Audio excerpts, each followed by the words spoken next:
Good evening. I am very excited to be participating in this debate tonight. Jan and I used to sit in those very bleachers right over there watching our son John run up and down this court as a forward on the Biola Eagles. And so I feel like I'm playing on the home court tonight. And I want to commend Mr. Hitchens for his willingness to come into this den of lambs and to defend his views tonight. On the other hand, if I know Biola students, I suspect that a good many of you, when you came in tonight, said to yourself, I'm going to check my own views at the door, and I'm going to assess the arguments as objectively as possible. I welcome that challenge. You see, the question of God's existence is of interest not only to religion, but also to philosophy. Now, Mr. Hitchens has made it clear that he despises and disdains religion, but presumably he is not so contemptuous of philosophy. Therefore, as a professional philosopher, I'm going to approach tonight's question philosophically, from the standpoint of reason and argument. I'm convinced that there are better arguments for theism than for atheism. So, in tonight's debate, I'm going to defend two basic contentions. First, that there's no good argument that atheism is true. And secondly, that there are good arguments that theism is true. Now, notice carefully the circumscribed limits of those contentions. We're not here tonight to debate the social impact of religion, or Old Testament ethics, or biblical inerrancy. All interesting and important topics, no doubt, but not the subject of tonight's debate, which is the existence of God. Consider then my first contention, that there's no good argument that atheism is true. Atheists have tried for centuries to disprove the existence of God, but no one's ever been able to come up with a successful argument. So, rather than attack straw men at this point, I'll just wait to hear Mr. Hitchens present his arguments against God's existence, and then I'll respond to them in my next speech. In the meantime, let's turn to my second main contention, that there are good arguments that theism is true. On your program insert, I outline some of those arguments. Number one, the cosmological argument. The question of why anything at all exists is the most profound question of philosophy. The philosopher Derek Parfit says, no question is more sublime than why there is a universe, why there is anything, rather than nothing. Typically, atheists have answered this question by saying that the universe is just eternal and uncaused. But there are good reasons, both philosophically and scientifically, to think that the universe began to exist. Philosophically, the idea of an infinite past seems absurd. Just think about it. If the universe never began to exist, that means that the number of past events in the history of the universe is infinite. But mathematicians recognize that the existence of an actually infinite number of things leads to self-contradictions. For example, what is infinity minus infinity? Well, mathematically, you get self-contradictory answers. This shows that infinity is just an idea in your mind, not something that exists in reality. David Hilbert, perhaps the greatest mathematician of the 20th century, wrote, "The infinite is nowhere to be found in reality. It neither exists in nature nor provides a legitimate basis for rational thought. The role that remains for the infinite to play is solely that of an idea." But that entails that since past events are not just ideas, but are real, the number of past events must be finite. Therefore, the series of past events can't go back forever. Rather, the universe must have begun to exist. This conclusion has been confirmed by remarkable discoveries in astronomy and astrophysics. In one of the most startling developments of modern science, we now have pretty strong evidence that the universe is not eternal in the past, but had an absolute beginning about 13 billion years ago in a cataclysmic event known as the Big Bang. What makes the Big Bang so startling is that it represents the origin of the universe from literally nothing, For all matter and energy, even physical space and time themselves, came into being at the Big Bang.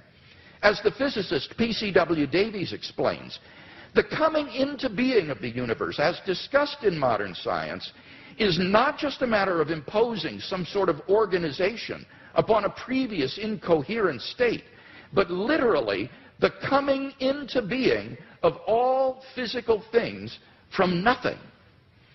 Now, this puts the atheist in a very awkward position. As Anthony Kinney of Oxford University urges, a proponent of the Big Bang Theory, at least if he is an atheist, must believe that the universe came from nothing and by nothing. But surely that doesn't make sense. Out of nothing, nothing comes. So why does the universe exist instead of just nothing? Where did it come from? There must have been a cause which brought the universe into being. Now, as the cause of space and time, this being must be an uncaused, timeless, spaceless, immaterial being of unfathomable power. Moreover, it must be personal as well. Why? Because the cause must be beyond space and time. Therefore, it cannot be physical or material. Now, there are only two kinds of things that fit that description. Either an abstract object, like numbers, or else a personal mind. But abstract objects can't cause anything. Therefore, it follows that the cause of the universe is a transcendent, intelligent mind. Thus, the cosmological argument gives us a personal creator of the universe. 2, the teleological argument. In recent decades, scientists have been stunned by the discovery that the initial conditions of the Big Bang were fine-tuned for the existence of intelligent life with a precision and delicacy that literally defy human comprehension. This fine-tuning is of two sorts. First, when the laws of nature are expressed as mathematical equations, you find appearing in them certain constants, like the gravitational constant. These constants are not determined by the laws of nature. The laws of nature are consistent with a wide range of values for these constants. Second, in addition to these constants, there are certain arbitrary quantities put in as initial conditions on which the laws of nature operate. For example, the amount of entropy, or the balance between matter and antimatter in the universe. Now, all of these constants and quantities fall into an extraordinarily narrow range of life-permitting values. Were these constants or quantities to be altered by less than a hair's breadth, the balance would be destroyed and life would not exist. To give just one example, the atomic weak force, if it were altered by as little as 1 part out of 10 to the 100th power, would not have permitted a life-permitting universe. Now, there are 3 possible explanations of this remarkable fine-tuning: physical necessity, chance, or design. Now, it can't be due to physical necessity because the constants and quantities are independent of the laws of nature. In fact, string theory predicts that there are around 10 to the 500th power different possible universes consistent with nature's laws. So could the fine-tuning be due to chance? Well, the problem with this alternative is that the odds against the fine-tunings occurring by accident are so incomprehensibly great that they cannot be reasonably faced. The probability that all the constants and quantities would fall by chance alone into the infinitesimal life-permitting range is vanishingly small. We now know that life-prohibiting universes are vastly more probable than any life-permitting universe. So if the universe were the product of chance, the odds are overwhelming that it would be life-prohibiting. In order to rescue the alternative of chance, its proponents have therefore been forced to resort to a radical metaphysical hypothesis, namely that there exists an infinite number of randomly ordered, undetectable universes, composing a sort of world ensemble or multiverse of which our universe is but a part. Somewhere in this infinite world ensemble, finely tuned universes will appear by chance alone, and we happen to be one such world. Now, wholly apart from the fact that there's no independent evidence that such a world ensemble even exists, the hypothesis faces a devastating objection. Namely, if our universe is just a random member of an infinite world ensemble, then it is overwhelmingly more probable that we should be observing a much different universe than what we in fact observe.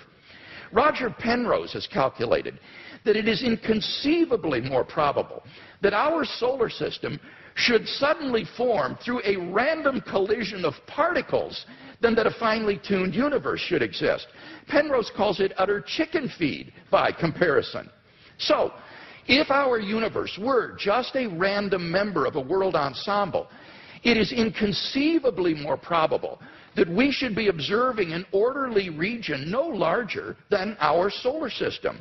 Observable universes like those are simply much more plenteous in the world ensemble than finely tuned worlds like ours, and therefore ought to be observed by us. Since we do not have such observations, that fact strongly disconfirms the multiverse hypothesis. On atheism, at least, then, it is highly probable that there is no world ensemble. The fine-tuning of the universe is therefore plausibly due neither to physical necessity nor to chance. It therefore follows logically that the best explanation is design. Thus, the teleological argument gives us an intelligent designer of the cosmos. 3, the moral argument. If God does not exist, then objective moral values do not exist. By objective moral values, I mean moral values which are valid and binding, whether we believe in them or not. Many theists and atheists agree that if God does not exist, then moral values are not objective in this way. Michael Ruse, a noted philosopher of science, explains, the position of the modern evolutionist is that morality is a biological adaptation, no less than our hands and feet and teeth. Considered as a rationally justifiable set of claims about an objective something, ethics is illusory. I appreciate that when somebody says, love thy neighbor as thyself, they think they are referring above and beyond themselves. Nevertheless, such reference is truly without foundation. Morality is just an aid to survival and reproduction, and any deeper meaning is illusory. Like Professor Ruse, I just don't see any reason to think that in the absence of God, the morality which has emerged among these imperfectly evolved primates we call Homo sapiens is objective. And here Mr. Hitchens seems to agree with me. He says moral values are just innate predispositions ingrained into us by evolution. Such predispositions, he says, are inevitable for any animal endowed with social instincts. On the atheistic view, then, an action like rape is not socially advantageous, and so in the course of human development has become taboo. But that does absolutely nothing to prove that rape is really morally wrong. On the atheistic view, there's nothing really wrong with raping someone. But the problem is that objective values do exist, and deep down we all know it. In moral experience, we apprehend a realm of objective moral goods and evils. Actions like rape, cruelty, and child abuse aren't just socially unacceptable behavior. They're moral abominations. Some things, at least, are really wrong. Similarly, love, equality, and self-sacrifice are really good. But then it follows logically and necessarily that God exists. Number 4, the resurrection of Jesus. The historical person, Jesus of Nazareth, was a remarkable individual. Historians have reached something of a consensus that the historical Jesus came on the scene with an unprecedented sense of divine authority, the authority to stand and speak in God's place. He claimed that in himself the kingdom of God had come. And as visible demonstrations of this fact, he carried out a ministry of miracle working and exorcisms. But the supreme confirmation of his claim was his resurrection from the dead. If Jesus did rise from the dead, then it would seem that we have a divine miracle on our hands, and thus evidence for the existence of God. Now, most people probably think that the resurrection of Jesus is something you just believe in, by faith or not. But there are actually three established facts recognized by the majority of New Testament historians today, which I believe are best explained by the resurrection of Jesus. Fact number one, on the Sunday after his crucifixion, Jesus' tomb was discovered empty by a group of his women followers. According to Jakob Kramer, an Austrian specialist, by far most scholars hold firmly to the reliability of the biblical statements about the empty tomb. Fact number two, on separate occasions, different individuals and groups experienced appearances of Jesus alive after his death. According to the prominent New Testament critic Gerhard Ludemann, it may be taken as historically certain that the disciples had experiences after Jesus' death in which Jesus appeared to them as the risen Christ. These appearances were witnessed not only by believers, but also by unbelievers, skeptics, and even enemies. Fact number three, the original disciples suddenly came to believe in the resurrection of Jesus despite having every predisposition to the contrary. Jews had no belief in a dying, much less rising, Messiah. And Jewish beliefs about the afterlife prohibited anyone's rising from the dead before the resurrection at the end of the world. Nevertheless, the original disciples came to believe so strongly that God had raised Jesus from the dead that they were willing to die for the truth of that belief. N.T. Wright, an eminent New Testament scholar, concludes, that is why, as a historian, I cannot explain the rise of early Christianity unless Jesus rose again, leaving an empty tomb behind him. Attempts to explain away these three great facts, like the disciples stole the body or Jesus wasn't really dead, have been universally rejected by contemporary scholarship. The simple fact is that there just is no plausible naturalistic explanation of these facts. And therefore it seems to me the Christian is amply justified in believing that Jesus rose from the dead and was who he claimed to be. But that entails that God exists. Finally, number five, the immediate experience of God. This isn't really an argument for God's existence. Rather, it's the claim that you can know that God exists wholly apart from arguments, simply by immediately experiencing him. Philosophers call beliefs like this properly basic beliefs. They aren't based on other beliefs. Rather, they're part of the foundation of a person's system of beliefs. Other properly basic beliefs include the belief in the reality of the external world, the belief in the existence of the past and the presence of other minds like your own. When you think about it, none of these beliefs can be proved. But although these sorts of beliefs are basic for us, that doesn't mean they're arbitrary. Rather, they're grounded in the sense that they're formed in the context of certain experiences. In the experiential context of seeing and hearing and feeling things, I naturally form the belief in a world of physical objects. And thus my beliefs are not arbitrary, but appropriately grounded in experience. They're not merely basic, but properly basic. In the same way, belief in God is, for those who know him, a properly basic belief grounded in our experience of God. Now, if this is right, there's a danger that arguments for God's existence could actually distract your attention from God himself. If you're sincerely seeking God, then God will make his existence evident to you. We mustn't so concentrate on the external arguments that we fail to hear the inner voice of God speaking to our own hearts. For those who listen, God becomes an immediate reality in their lives. So, in conclusion then, we've seen 5 good arguments to think that God exists. If Mr. Hitchens wants us to believe instead that God does not exist, then he must first tear down all 5 of the arguments that I presented, and then in their place erect a case of his own to prove that God does not exist. Unless and until he does that, I think that theism is the more plausible worldview.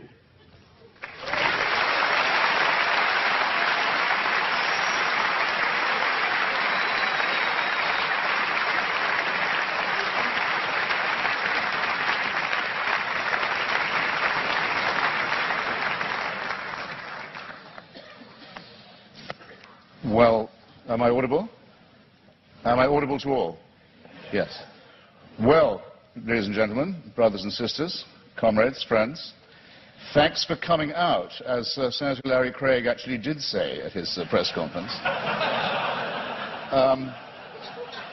Thank you, Mr. Hewitt and Dr. Craig, for being among the very many Christians who have so generously and hospitably and warmly taken me up on the challenge I issued when I started my little book tour, and welcomed me to your places to have this most important of all discussions. I can't express my gratitude enough.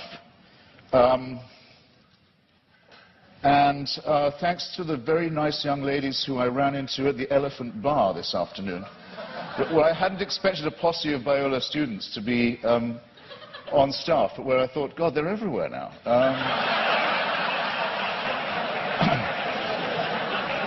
Now, what I have discovered in voyaging around this country and others in this debate, and just debating with Hindus, with Muslims, with the Jews, with Christians of all stripes, is that the arguments are all essentially the same for belief in the supernatural, for belief in faith, for belief in God, but that there are very interesting and noteworthy discrepancies between them. And one that I want to call attention to at the beginning of this evening is between those like my friend Doug Wilson, with whom I've now done a book of argument about Christian apologetics, who would call himself a presuppositionalist, in other words, for whom really it's only necessary to discover the workings of God's will in the cosmos, and to assume that the truth of Christianity is already proven, and what are called, and they include Dr. Craig with great honor and respect in this, the evidentialists. Now, I want to begin by saying that this distinction strikes me first as a very charming distinction, and second as false, or perhaps as a distinction without a difference. Well, why do I say charming? Because I think it's rather sweet that people of faith also think they ought to have some evidence. And I think it's progress of a kind. After all, if we had been having this debate in the mid-19th century, Professor Craig or his equivalent would have known little or probably nothing about the laws of physics and biology. Maybe even less than I know now, which is to say quite a lot in its way. And they would have grounded themselves, or he would have grounded himself, on faith, on Scripture, on revelation, on the prospect of salvation, on the means of grace, and the hope of glory, and perhaps on Paley's natural theology. Paley, who had the same rooms, or had the same rooms later occupied by Charles Darwin in Cambridge, with its watchmaker theory of design that I know I don't have to expound to you, but which briefly suggests that if an Aborigine is walking along a beach and finds a gold watch ticking, he knows not what it's for, or where it came from, or who made it, but he knows it's not a rock, he knows it's not a vegetable, he knows it must have had a designer. The Paley analogy held for most Christians for many years, because they were willing to make the assumption that we were mechanisms, and that therefore there must be a watchmaker. But now that it's been, here's where the presuppositionalist versus evidentialist dichotomy begins to kick in.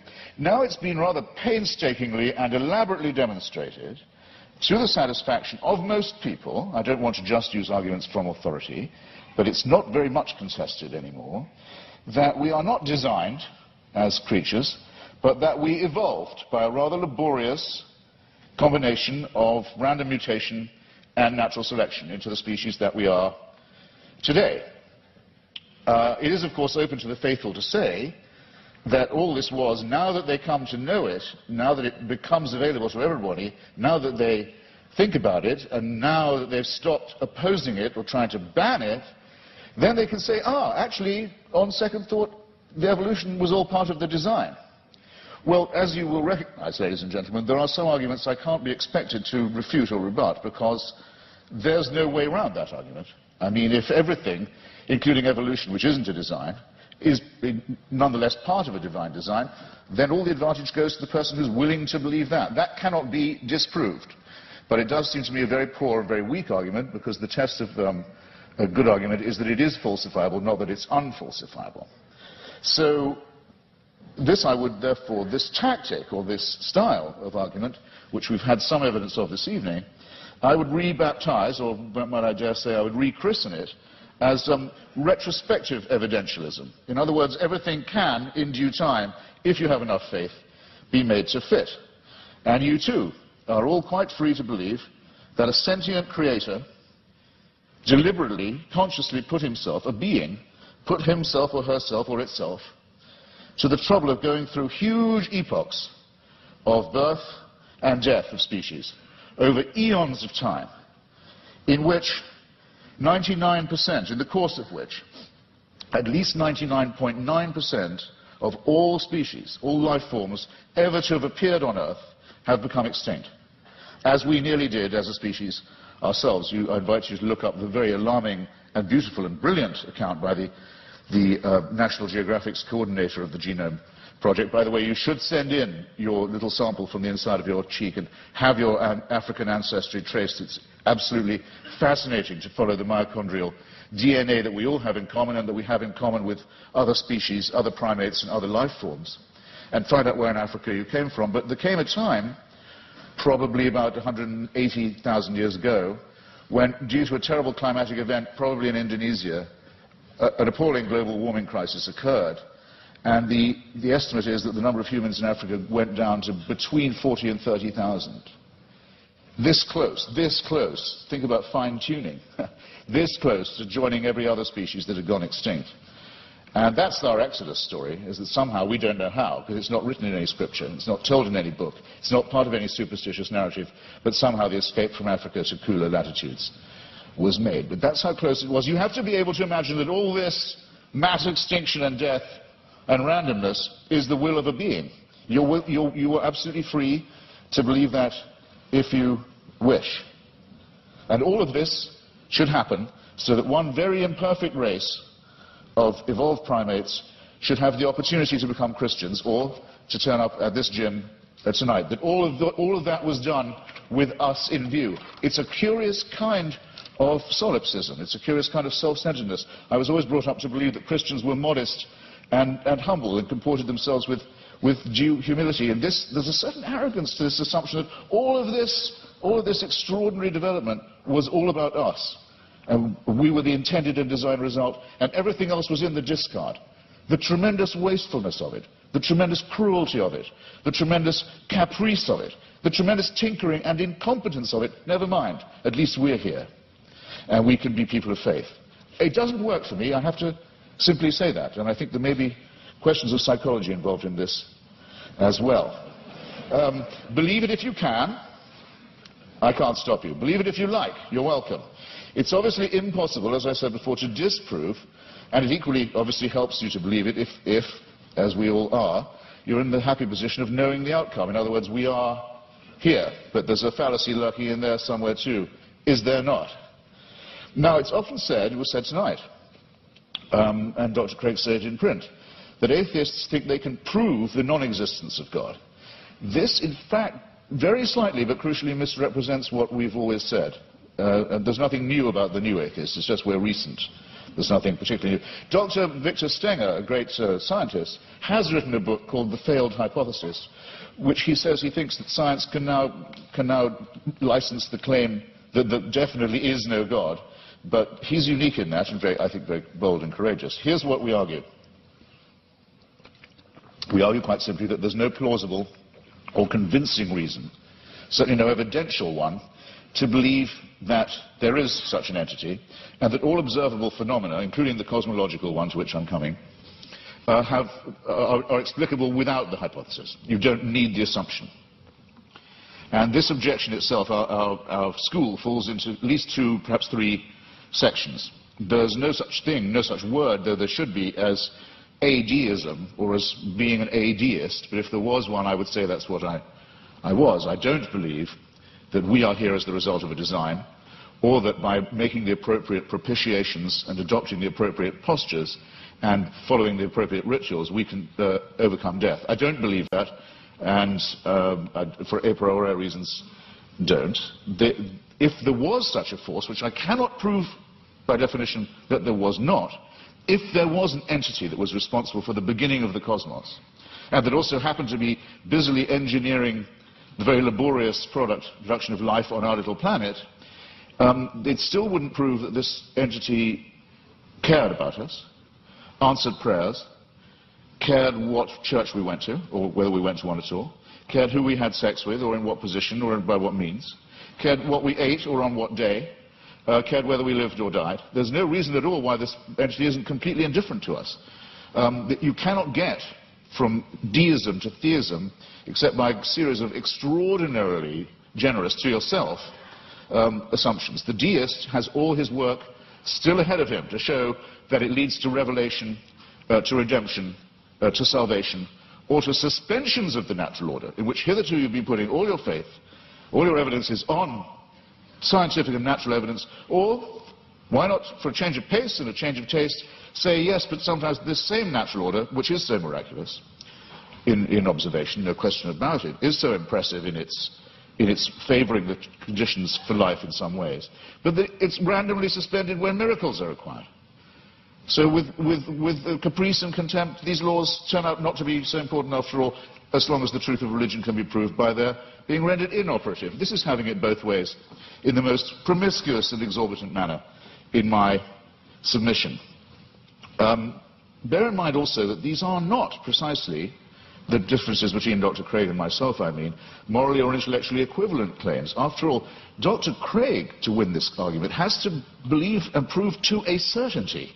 He's not just saying there might be a God, because he has to say there must be one, otherwise we couldn't be here and there couldn't be morality. It's not a contingency for him. I have to say that I appear as a skeptic who believes that doubt is the great engine, the great fuel of all inquiry, all discovery, and all innovation, and that I doubt these things. The disadvantage, it seems to me, in the argument goes to the person who says, no, I know it, it must be true, it is true.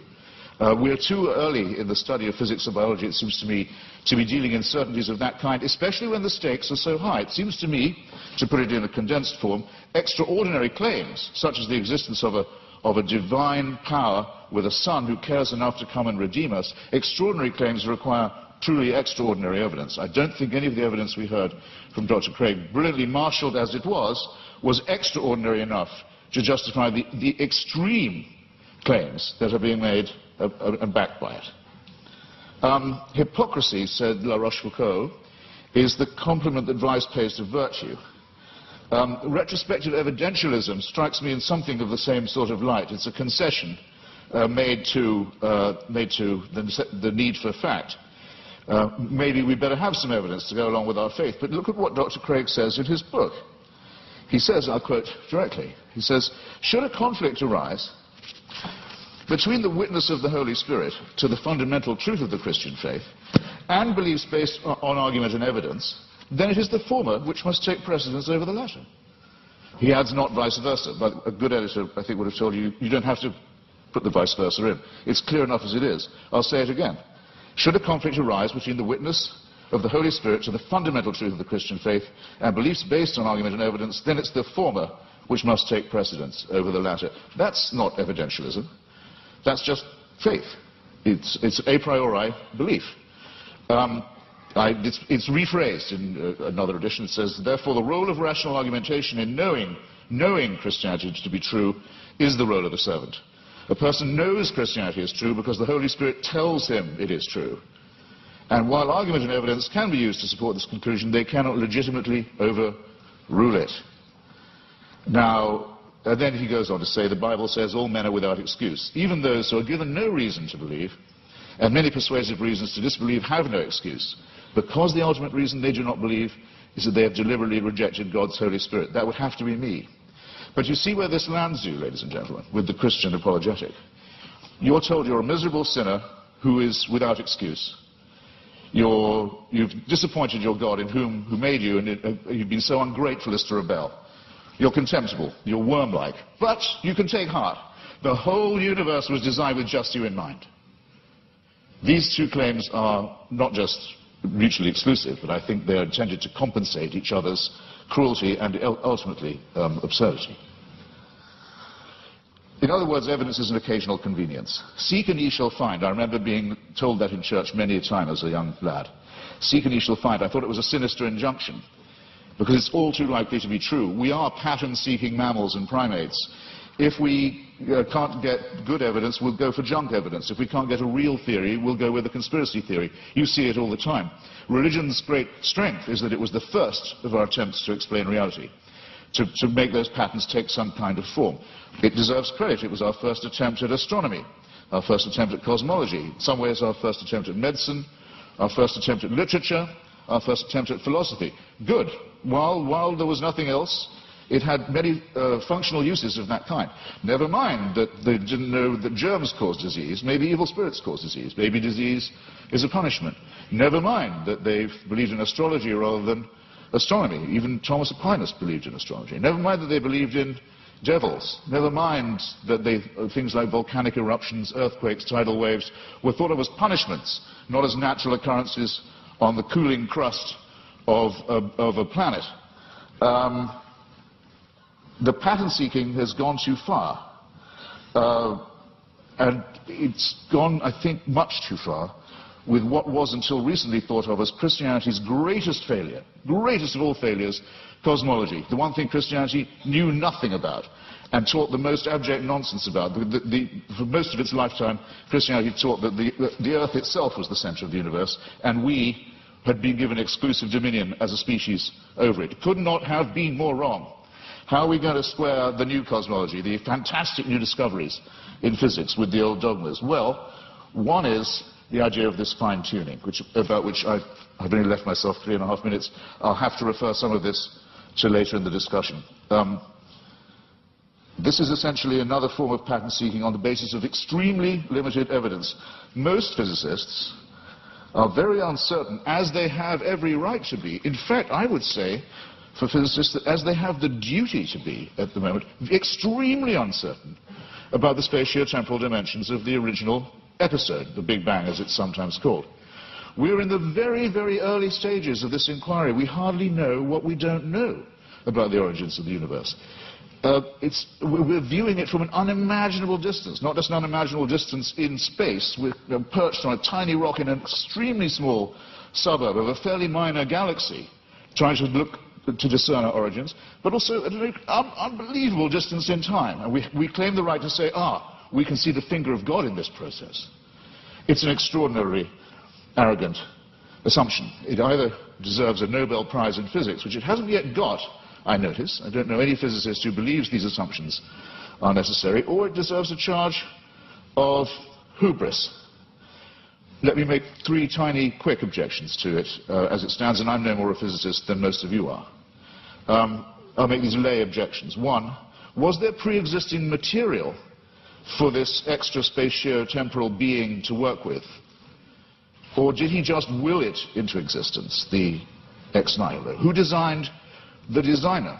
Don't you run the risk with the presumption of a God and a designer and an originator of asking, well, where does that come from? Where does that come from? And locking yourself into an infinite regress. Why are there so many shooting stars, collapsed suns, failed galaxies? We can see with the aid of a telescope. Sometimes we can see with the naked eye. The utter failure, the total destruction of gigantic, unimaginable sweeps of outer space. Is this fine-tuning, or is it extremely random, capricious, cruel, mysterious, and incompetent? And have you thought of the nothingness that's coming? We know we have something now, and we speculate about what it might have come from, and there's a real question about ex nihilo, but nihilo is coming to us. In the night sky, you can already see the Andromeda Galaxy. It's heading straight for ours on a collision course. Is that part of a design? Was it fine-tuned to do that? We know that from the red light shift of the Hubble telescope, or rather Edwin Hubble's original discovery, the universe is expanding away from itself at a tremendous rate. It was thought that rate would go down for Newtonian reasons. No, it's recently been proved by Professor Lawrence Krauss, the rate of expansion is increasing. Everything is exploding away even faster. Nothingness is certainly coming. Who designed that?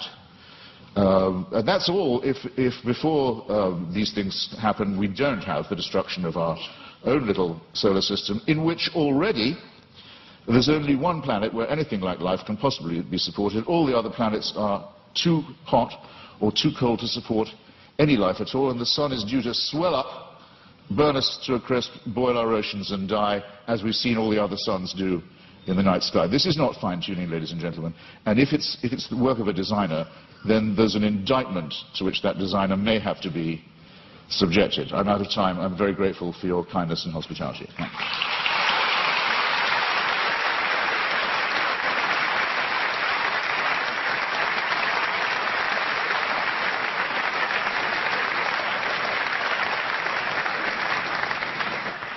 Dr. Craig, a 12-minute rebuttal.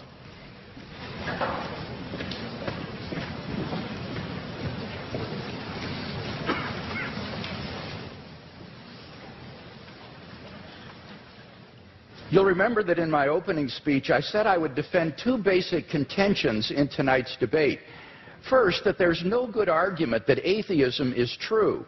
Now, far from being a point of contention tonight, as far as I understood Mr. Hitchens' last speech, he would agree with that first statement, that there is no good argument that atheism is true. He says, I simply don't have any positive reason to believe in God, but he doesn't really give an argument against God's existence. Indeed, he seems to suggest that's impossible. But notice that doesn't prove atheism. That just leaves you with agnosticism, namely, you don't know if there's a God or not. So at best, you're left merely with agnosticism. We don't see any good reason to think that atheism is true. Now, he did make some remarks about the theory of evolution, which at least insinuated that this was somehow incompatible with theism.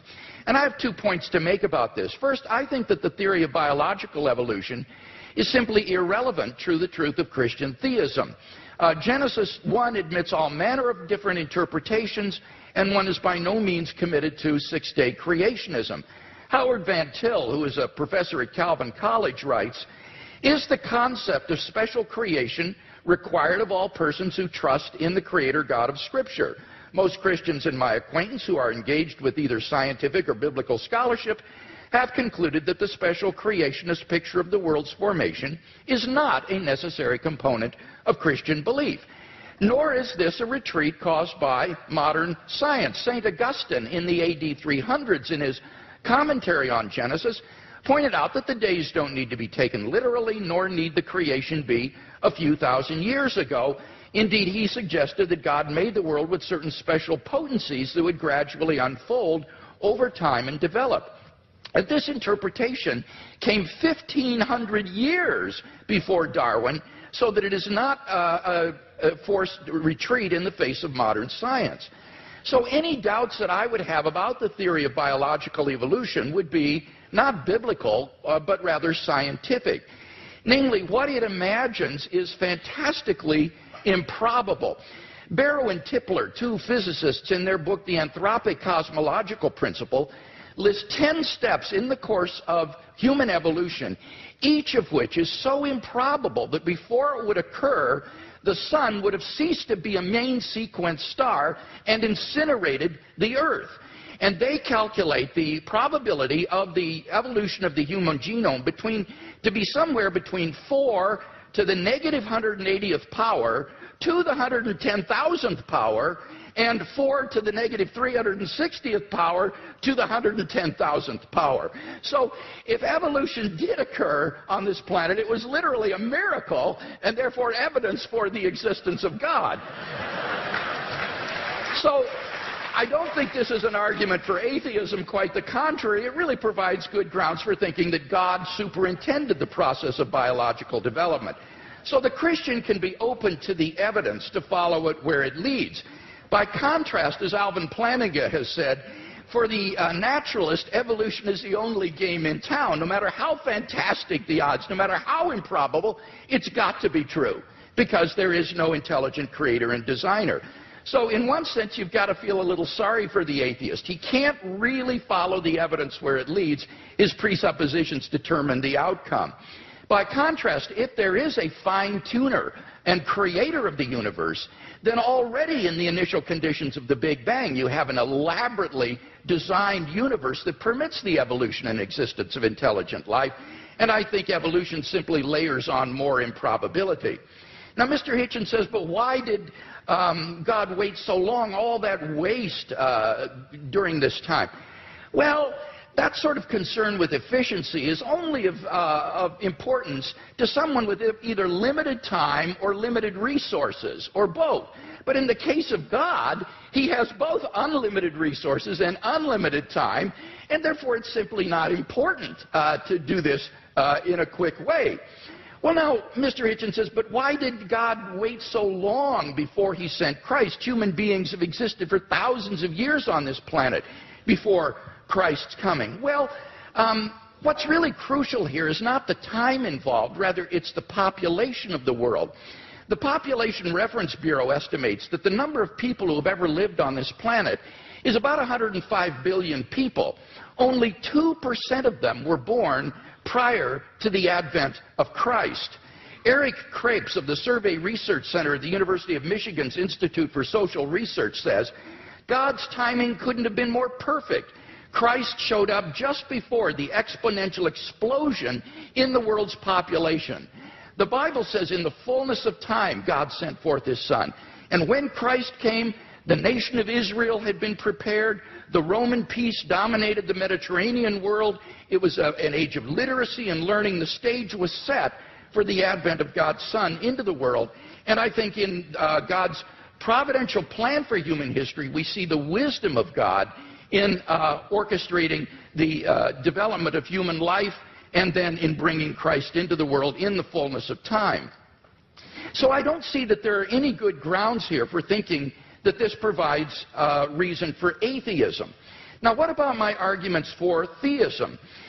Mr. Hitchens had some general remarks here. He says it's difficult to get from deism to theism. Now, I want to point out that's a false use of these terms. This is simply confused. Deism is a type of theism. Theism is the broad worldview that God exists. Deism is a specific kind of theism that says God has not revealed himself directly in the world. Now, my arguments are a cumulative case for Christian theism. They add up to the belief in the God that has been revealed by Jesus of Nazareth. Now, Mr. Hitchens says, but you must prove this with certainty. Not at all. I am not claiming these arguments demonstrate Christian theism with certainty. I'm saying that this is the best explanation of the data when you compare it with other competing hypotheses. I think it's more probable than not. He quotes me as to saying the Holy Spirit's witness is the basis for knowing Christianity to be true, and I affirm that.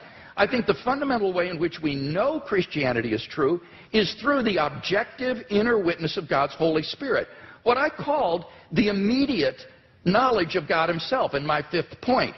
On the basis of that, we have a properly basic belief in the existence of God and the truth of Christianity. But when it comes to showing someone else that what we know through the witness of the Holy Spirit is true, here we appeal to argument and evidence as I've done tonight. And the arguments and evidence that I've appealed to are largely deductive arguments. This isn't retrospective evidentialism. These are deductive arguments. If the premises are true, then you cannot deny the conclusion on pain of irrationality because the conclusions follow with logical necessity from the premises. So the only way to deny the conclusion is you've got to show me which of the premises are false. That's why you've got that program insert with the premises in your program for these arguments.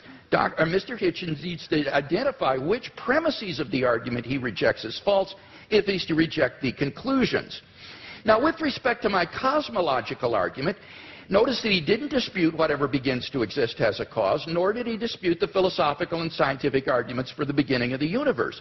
All he asked was the question, was there pre-existent material? The answer is no, there was not. As Barrow and Tipler point out, At this singularity, space and time came into existence. Literally nothing existed before the singularity. So if the universe originated at such a singularity, we would truly have a creation ex nihilo, that is, out of nothing. And this isn't talking religion, folks. This is talking contemporary cosmology. So the first argument, it seems to me, is unrefuted. What about the fine-tuning argument? Here he said, well, scientists are terribly uncertain about the fine-tuning argument. Well, I think that's simply not the case. Sir Martin Rees, the Royal Astronomer Royal of Great Britain, has said, the laws governing our universe appear to be finely tuned for our existence. Everywhere you look, there are yet more examples. Wherever physicists look, they see examples of fine-tuning. Ernest McMullen, philosopher of science, says it seems safe to say that later theory, no matter how different it may be, will turn up approximately the same numbers. And the numerous constraints that have to be imposed on these numbers seem both too specific and too numerous to evaporate entirely. So that it's very unlikely that this fine-tuning is going to vanish or be explained away. Now, Mr. Hitchens responds, but we're headed toward nothingness. We're ultimately going to be doomed, and therefore the universe is not designed. Well, now, this is not a very powerful objection. The temporal duration of something is irrelevant to whether it's been designed. The products of human intelligence and engineering, like computers and automobiles, will eventually decay and cease to exist, but that doesn't mean they weren't designed. I think the real objection he's getting at here is, why would God create mankind only to have it go extinct? But of course, you see, on the Christian view, that's false. That is an atheistic assumption. On the Christian view, life does not end at the grave, and God has given assurance of this by raising Jesus from the dead. So the objection simply has no purchase against Christian theism. So it seems to me that the fine-tuning argument is also unrefuted. What about the moral argument? We saw that without God there are no objective moral values. Mr. Hitchens agrees with this. And yet he himself affirms over and over again moral statements, like the moral reprobation of religious intolerance and violence in the name of religion. So he does affirm objective values, but without any basis for it. What I can offer him as a theist is a transcendent basis for the objective moral values and duties that we both want to affirm. Fourthly, the resurrection of Jesus. Again, there was no response to this. Let me simply quote N.T. Wright in his recent study of the resurrection. He says that the empty tomb and the appearances of Jesus have a historical probability so high as to be virtually certain, like the death of Augustus in A.D. 14 or the fall of Jerusalem in A.D. 70. So we are on very solid ground in affirming these three facts that I mentioned in my opening speech, and I can't think of any better explanation than the ones that the eyewitness gave, namely that God raised Jesus from the dead. Finally, the immediate experience of God. Unless Mr. Hitchens can show that I'm psychologically deranged or delusional, it seems to me I'm perfectly rational on the basis of my immediate experience of God to believe that God exists and that therefore this for me is a properly basic belief. So I think all of these arguments stand intact despite his refutation. We've seen no argument for atheism, so clearly the weight of the evidence falls on the side of the scale for Christian theism tonight.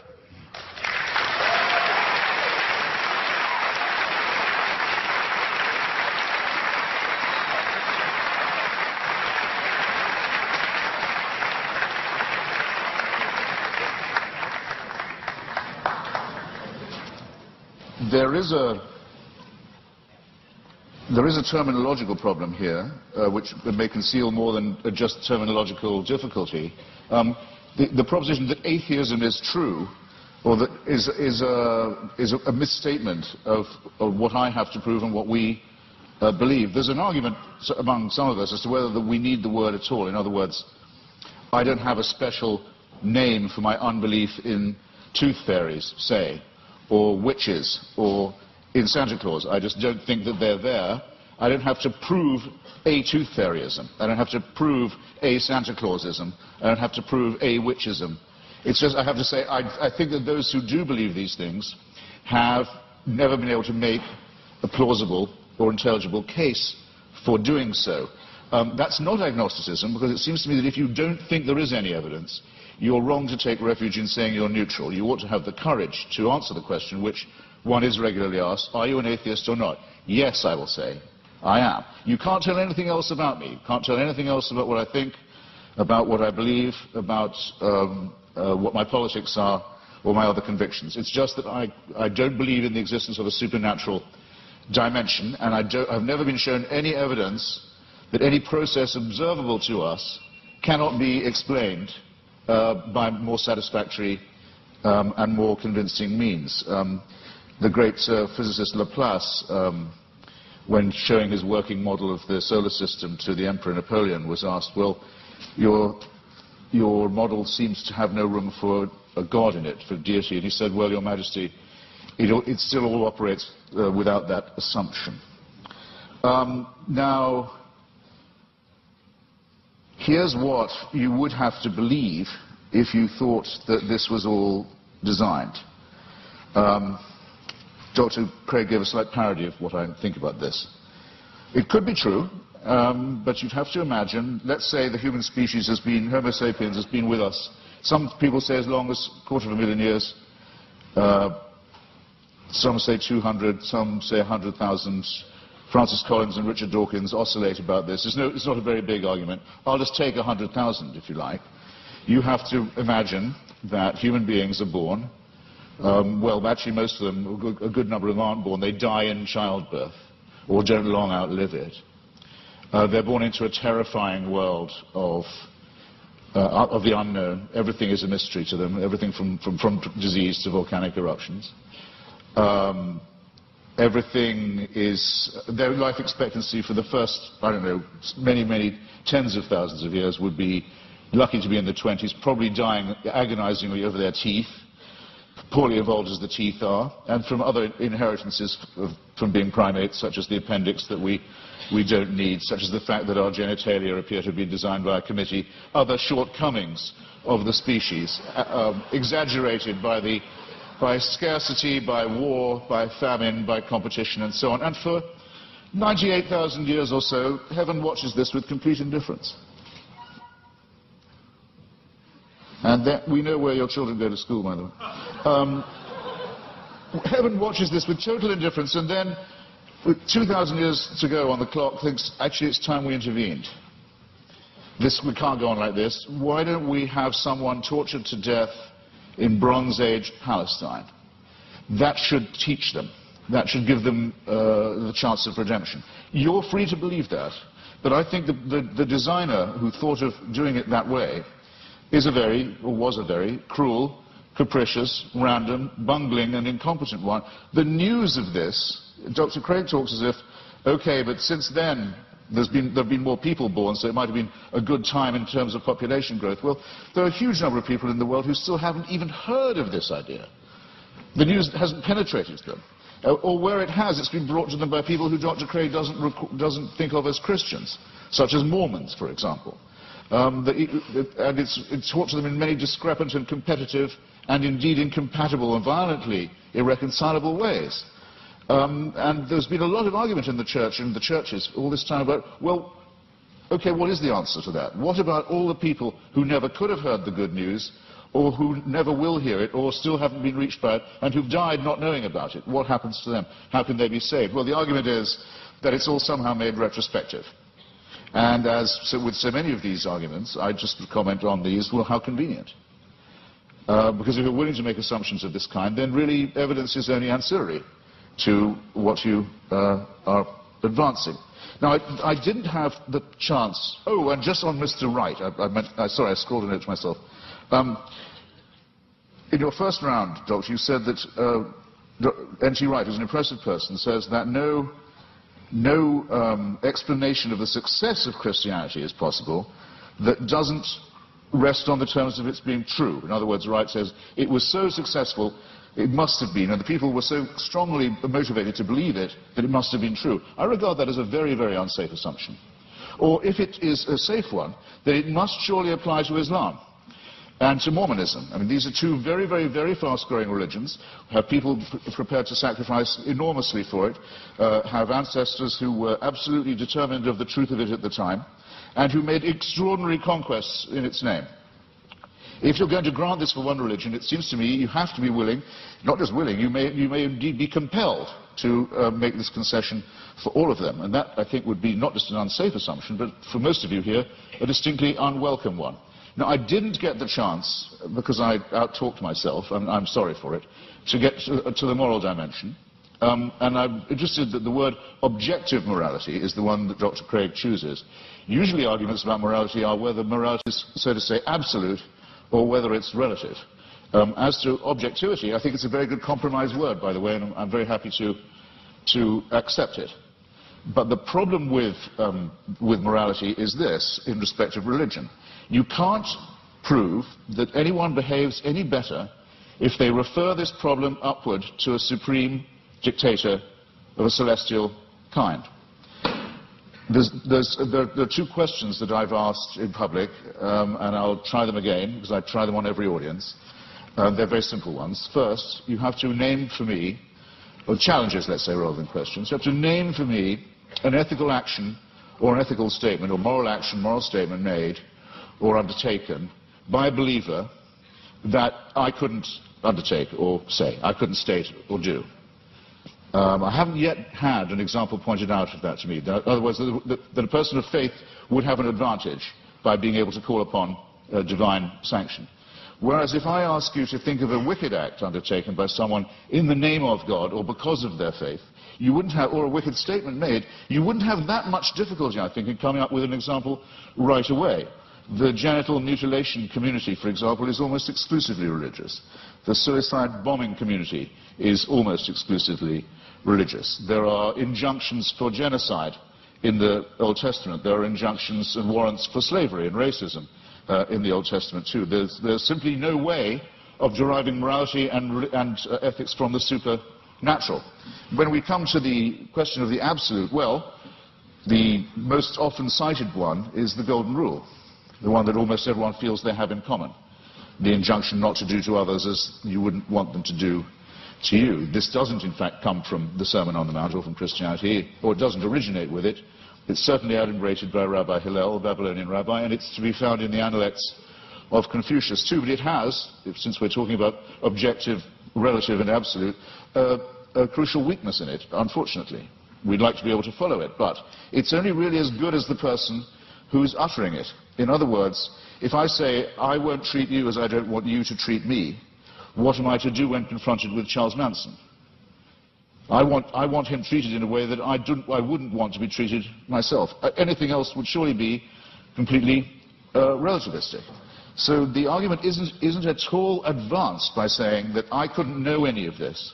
I couldn't have any moral promptings. I couldn't decide for myself, if I see a pregnant woman being kicked in the stomach, that because she's pregnant, that's obviously worse than if it was just a woman who wasn't pregnant being kicked in the stomach. This is part of my patrimony as a human being. It's part of the essential emotional solidarity that I need to have with my fellow creatures to make us realize that we are brothers and sisters, one with another. We are dependent upon each other. We have duties. We have expectations of one another. And that if we didn't have these and try and fulfill them, we couldn't have got as far as we have. We couldn't have evolved as a species. We couldn't have ever had a society. There's never been a society found where rape and murder and perjury are not condemned. And these moral discoveries long, or absolutes if you want to call them that, long predate the arrival of anything recognizable as monotheism. It's a bit like the argument of free will. People say, well, how do you have free will? Do you think you do have it? Well, it's a very, very difficult subject indeed. Some religions say you don't, in effect, have it. That all is determined by heaven. You're really only a plaything in a larger game. I take that to be some of the point of Calvinism. There are some schools of Islam also that say it is only as Allah wills. There's no will of yours really involved, as long as you're willing to make the prostration and the obedience. So the connection between religion and free will isn't as simple, as easy as some people like to think it is.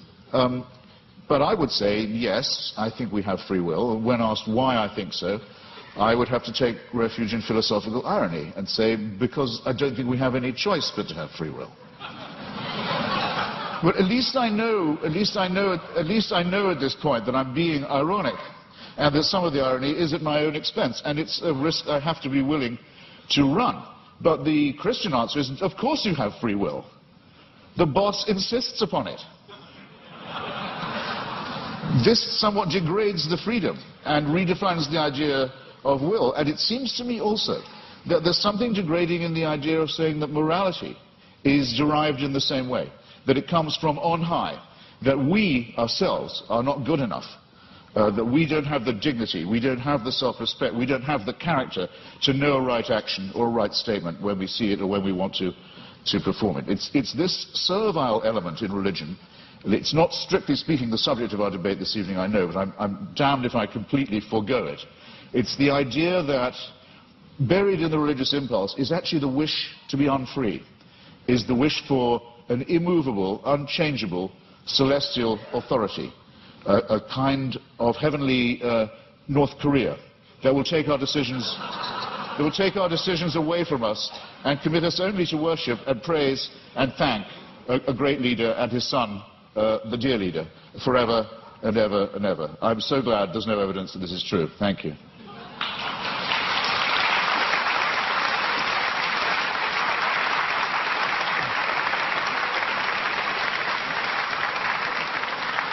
We now enter the period of cross-examination, which trial-like allows the questioner to pose and the answer only to answer and not to repeat the question or to dodge.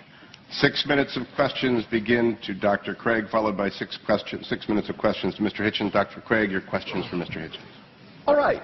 Let's talk first about whether there are any good arguments to think that atheism is true. Now, it seems to me that you're rather ambivalent here, that you say, you redefine atheism to mean a sort of atheism or non-theism. That's what it means. But how do you distinguish then the different varieties of non-theism? For example, what is normally called atheism, agnosticism, or the view of verificationists that the statement God exists is simply meaningless?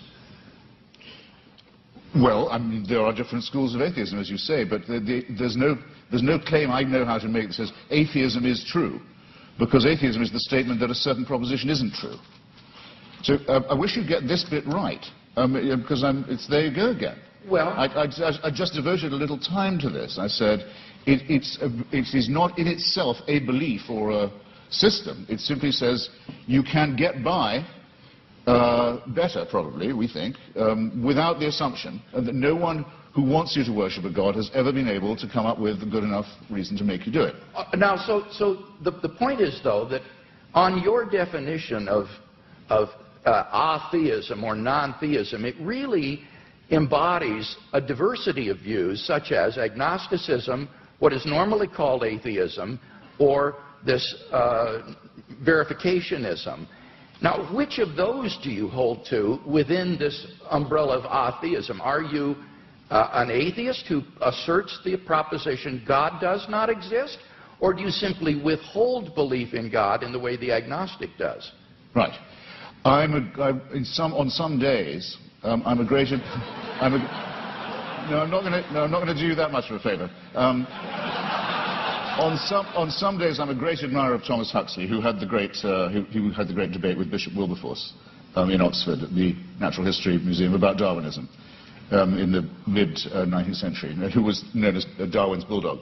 We would now say Darwin's pit bull, and who completely trounced the good bishop. But I can't thank him for inventing the term agnostic. And I can't thank him for some of his social Darwinist positions either, some of which are rather unattractive. I need an answer to this. Because I think agnosticism is evasive. To me, yes, if you talk about the power of the Holy Spirit and so forth, to me, that is meaningless. It's to me, I'm sorry, I've tried. It's white noise. It's like saying there is only one God and Allah is his messenger. It's gibberish to me.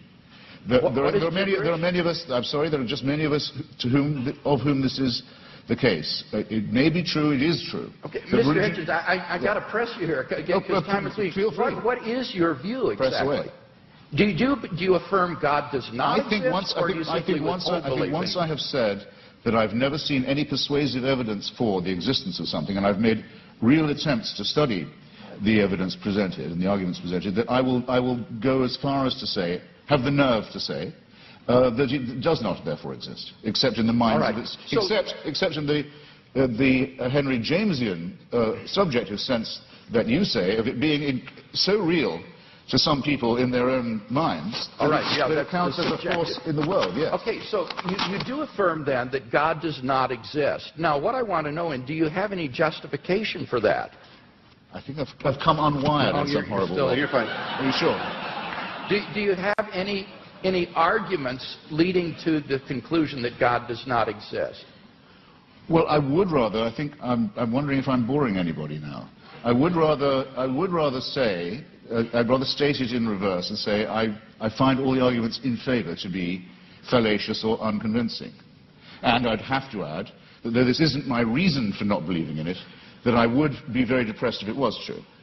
But that's a quite different thing. I don't say of atheism that it's at all morally superior. That would be very risky. I wouldn't admit that it was at all morally inferior either, but we can at least be acquitted on the charge of wishful thinking. I wonder if that's the case. Would you agree that the absence of evidence is not evidence of absence? Well, you know, I'm not sure that I would agree. Okay. Let's turn to the moral argument and talk about that a little bit. I think you've misunderstood the moral argument. Given the stakes, Doctor, given the stakes, you're not saying, we're not talking about unicorns or tooth fairies or leprechauns here. We're talking about an authority that would give other human beings the right to tell me what to do in the name of God. So for a claim like that, if there's no evidence for it, it seems to me not a small question. No, it's certainly not a small question. But you're making a very, very, very large claim. Your evidence had better be absolutely magnificent, it seems to me. And it's the lack of magnificence, I think, that began to strike me first. One final question, Doctor. Okay, well, let's go to the moral argument. It seems to me there that you've misunderstood the argument in that we're looking for an objective foundation for the moral values and duties that we both, I think, want to affirm. It's not a matter of whether or not we can know what is right and wrong, or that we need God to tell us what is right and wrong. It's rather that we need to have some sort of an objective foundation for right and wrong. Wouldn't you agree on your view? It's simply the sociobiological spin-offs of the evolutionary process, and that therefore these do not provide any sort of objective foundation for moral values and duties. That could be true, yes. That could well be true. Yeah, I don't want to be too much of a reductionist, but it's entirely possible that it is purely evolutionary and functional. One wants to think that there's a bit more to one's love for the fellow creature than that. But it doesn't add one iota of weight or moral gravity to the argument to say, but that's because I don't believe in a supernatural being. It's a non sequitur. Mr. Hitchens, your questions for Dr. Craig. Well, I'd like to know first, you said that the career of Jesus of Nazareth involved a ministry of miracles and exorcisms. When you say exorcism, do you mean that you believe in devils too? What I meant there was that most historians agree that Jesus of Nazareth practiced miracle working and he practiced exorcisms. I'm not committing myself, nor are historians committing themselves to the reality of demons, but they are saying that Jesus did practice exorcism and he practiced healing. So you believe that Jesus of Nazareth caused devils to leave the body of a madman and go into a flock of pigs that hurled themselves down the Gadarene slopes into the sea? Do I believe that's historical? Yes. Right. That would be sorcery, wouldn't it, though? No, it would be an illustration of Jesus' ability to command even the forces of darkness, and therefore an illustration of the sort of divine authority that he was able to command and exercise. This, as I say, is illustrative of this unprecedented sense of divine authority that Jesus of Nazareth had, that he even could command the forces of darkness and that they would obey. So whether you think he was a genuine exorcist or that he merely believed himself to be an exorcist, What is historically undeniable is that he had this radical sense of divine authority, which he expressed by miracle working and exorcisms. Right. And you believe he was born of a virgin? Yes, I believe that as a Christian. I couldn't claim to prove that historically. That's not part of my case tonight. But as a Christian, I believe that. And I know you believe in the resurrection, but yes, as a matter of biblical, what shall we call it, consistency, it's said in one of the Gospels that at the time of the crucifixion, all the graves of Jerusalem were opened, and all the tenants of the graves walked the streets and greeted their old friends. It makes the resurrection sound rather commonplace in the greater Jerusalem area. It says, that's in the Gospel of Matthew, and that's actually attached to a crucifixion narrative. That's what it said. It says at the time of the crucifixion. Yes, that's right. At the time of the crucifixion, it says that there were appearances of Old Testament saints in Jerusalem at the time. This is part of Matthew's description of the crucifixion scene. Do you believe that? I don't know whether Matthew intends this to be apocalyptic imagery or whether he means this to be taken literally. I've not studied it in any depth, and I'm open-minded about it. I'm willing to be convinced one way or the other. You see, the reason I'm pressing you is this because, we know from Scripture that the pharaohs, the magicians, could produce miracles. In the end, Aaron could outproduce them. But what I'm suggesting to you is even if the laws of nature can be suspended and great miracles can be performed, it doesn't prove the truth of the doctrine of the person who's performing them. Or would you not agree to that? Not necessarily. I think that's right. So somebody could be casting out devils from pigs, and that wouldn't prove he was the Son of God. I think that's right. In fact, there were Jewish exorcists. The only point that I was trying to make there was that this was illustrative of the kind of divine authority that Jesus claimed, especially since he didn't cast them out in God's name, where he didn't perform miracles by praying to God. He would do them in his own authority. So that Jesus exercised an authority that was simply unheard of at that time, and for which he was eventually crucified because it was thought to be blasphemous. Well, it was thought to be blasphemous to claim to be the Messiah, to be exact. The people who got the closest look at him, the Jewish Sanhedrin, thought that his claims were not genuine. So remember, if you're resting anything on eyewitnesses, the ones who we definitely know were there thought he was bogus. But, okay, I think I've got a rough idea. Assuming you make that assumption of his pre-existing divinity, that it's a presuppositionalist case, I can see what you're driving at. Well, no, I've got another question for you, which is this. How many religions in the world do you believe to be false? I don't know how many religions in the world there are, so I Well, could you name... Right. Fair enough. I'll see if I can't narrow that down. That was a clumsily asked question, I admit. Do you regard any of the world's religions to be false? Do you regard any of the world's religions to be false preaching? Yes, I think, certainly. Would you name one, then? Islam. That's quite a lot. Pardon me? That's quite a lot. Yes. Do you think it's moral to preach false religion? No. So religion is responsible for quite a lot of wickedness in the world right there? Certainly. Right. I'd be happy to concede that. I would agree with that. So if I was a baby being born in Saudi Arabia today, would you rather I was me or a Wahhabi Muslim? Would I be? Rather be what? Would you rather it was me? It was an atheist baby or a Wahhabi baby?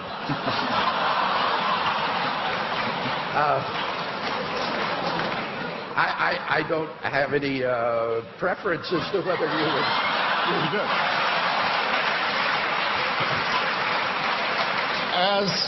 As bad as that. Okay. Are there any? I've only got a few seconds. It's a serious question. I shouldn't squander it. Are there any Christian denominations you regard as false? Certainly. Could I know what they are? Well, I'm not a Calvinist, for example. I think that certain tenets of Reformed theology are incorrect. I would be more in the Wesleyan camp myself.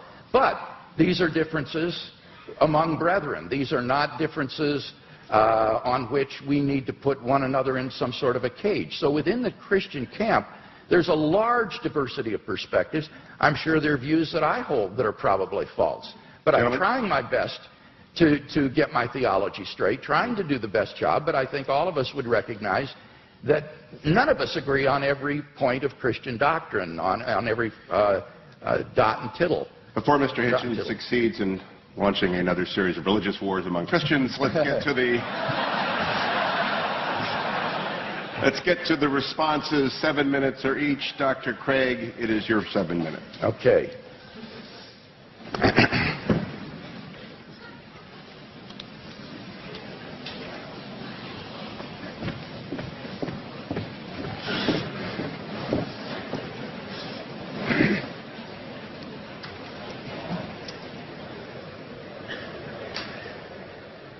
Well, I think it's very evident that in tonight's debate, we've not heard any good reasons to think that what is normally called atheism is true. That is to say, the belief that God does not exist.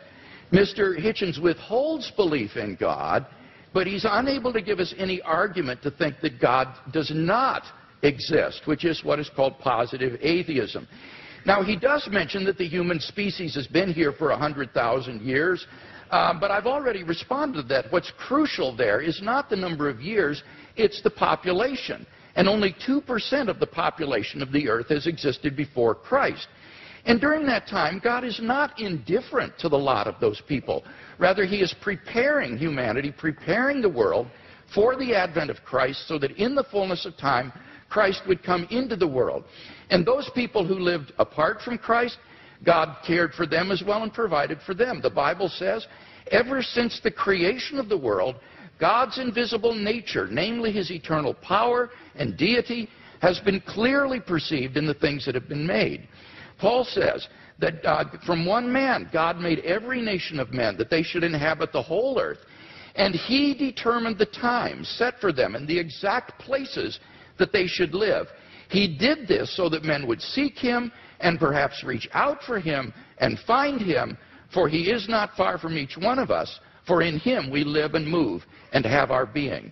So that those who lived before Christ were covered by the death of Christ, they were covered by his atoning sacrifice, and God will judge them on the basis of the information that they had in their response to general revelation. Similarly, for those who haven't heard of the gospel yet today, they will be judged on the basis of the information that they do have and how they respond to that. And aren't you glad that you don't have to judge them? You can leave this up to the hands of a just and holy and merciful God who will judge people on the basis of how they respond to the revelation that they do have. So we've not heard any argument tonight that God does not exist. Now, by contrast, I've given 5 arguments to show that Christian theism is true. First, we saw the cosmological argument. Mr. Hitchens has not disagreed with either of the premises of this argument, and so we have good grounds for believing there's a personal creator of the universe. As for the teleological argument, again, he didn't respond to what I said in my last speech with respect to the fine-tuning being well established in science, and that the fact that we're going toward nothingness, as he puts it, is an atheistic assumption, not a Christian assumption, and therefore doesn't do anything to disprove design. Now, what about the moral argument? Here he says that you have to prove that people would behave better if they believed in God. That's not the argument. I hope that's clear to everyone. The argument is that without God as a transcendent foundation for moral values, we're simply lost in socio-cultural relativism. Who are you to judge that the Nazi ethic was wrong? Who are you to judge that the ethic of ancient Hinduism was wrong? Who are you to judge that the Afrikaner apartheid is wrong? This is all just the result of socio-cultural evolution, and there is no transcendent objective standard apart from God, and that's what God delivers for us. Now, Mr. Hitchens says, name one moral action that an unbeliever could not take. Well, that's trivially easy. If God exists, there are all kinds of moral duties that we have that the unbeliever could not recognize. At the panel discussion last week in Dallas, when Mr. Hitchens demanded that someone name such an action, a pastor on the panel immediately piped up, how about tithing? Well, leave it to a pastor to think of that, but clearly that's an action that only a believer would take. Even more fundamentally, what about the first and greatest commandment? You shall love the Lord your God with all your heart, with all your strength, with all your mind. That is an action that only a believer can take. No unbeliever can discharge even this most fundamental of moral duties. But in any case, all of this is beside the point with respect to the moral argument. The point is that on atheism, there are no moral obligations for anybody to fulfill. In nature, whatever is right, and Mr. Hitchens is unable to provide any sort of objective foundation for moral values. Massimo Pigliucci is a philosopher of biology. This is what he has to say. He says on atheism, there is no such thing as objective morality. Morality in human cultures has evolved, and what is moral for you might not be moral for the guy next door, and certainly is not moral for the guy across the ocean. And what makes you think that your personal morality is the one and everybody else is wrong? What we call homicide or rape, he said, is very, very common among different kinds of animals. Lions, for example, commit infanticide on a regular basis. Now, are these kinds of acts to be condoned? I don't even know what that means, because the lion doesn't understand what morality is. Morality, he says, is an invention of human beings. It's just a convention that human beings have adopted to live together, but it has no objectivity. And that's what I offer Mr. Hitchens tonight, is a solid, transcendent foundation for the moral values that I think he so desperately wants to affirm. What about the resurrection of Jesus? Here he misunderstood N.T. Wright's argument. N.T. Wright's argument is not that the success of Christianity means that it's true. That would apply to Islam and Mormonism. Rather, N.T. Wright's argument is that the origin of the disciples' belief that God had raised Jesus from the dead is so un-Jewish, it is so uncharacteristic, that you have to explain what would bring them to adopt so radical a mutation of Jewish belief as belief in a dying Messiah and a rising Messiah. And he says the only thing he can think of that would explain this is the empty tomb and the post-mortem appearances of Jesus. And that's why Wright concludes that these have a certainty that is comparable to the fall of Jerusalem in AD 70. So you've got to get the argument right if you're going to deal with it. And in fact, I think the only explanation of these facts is the one the disciples gave, that God raised Jesus from the dead. Finally, the immediate experience of God has remained untouched. God is real to me, and unless I'm delusional, I'm perfectly within my rational rights to believe in God on the basis of this experience, just as I believe in the reality of the external world or the reality of the past on the basis of my experience.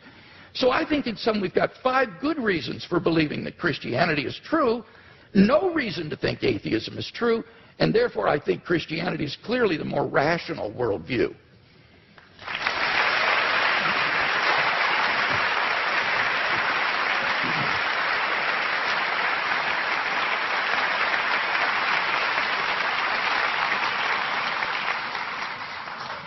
I think it's, you'll correct me if I'm wrong, it's Tertullian, isn't it, who says something like, it's variously translated, credo quia absurdum, that the very improbability of the thing, the very unlikelihood of it, the unlikelihood that anyone would fabricate such a thing, for example, that a Jew could be brought to believe something so extraordinary, is testimony to its truth. I'm sure there can't be anyone who doesn't think that's a little too easy, a little too facile. I myself, for example, have followed the career of a woman known vulgarly in the media as Mother Teresa, an Albanian named Agnes Bujashu, a Catholic fanatic operating in the greater Calcutta area.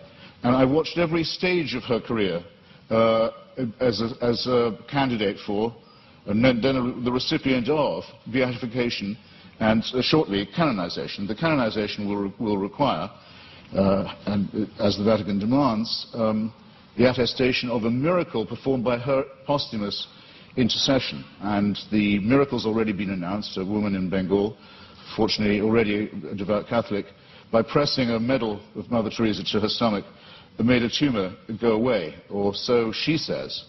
All the witnesses to this have since recanted. All the doctors have given a much better explanation of how she was cured, of the swelling and the growth and what the medicines were and so forth, but they're still stuck with it.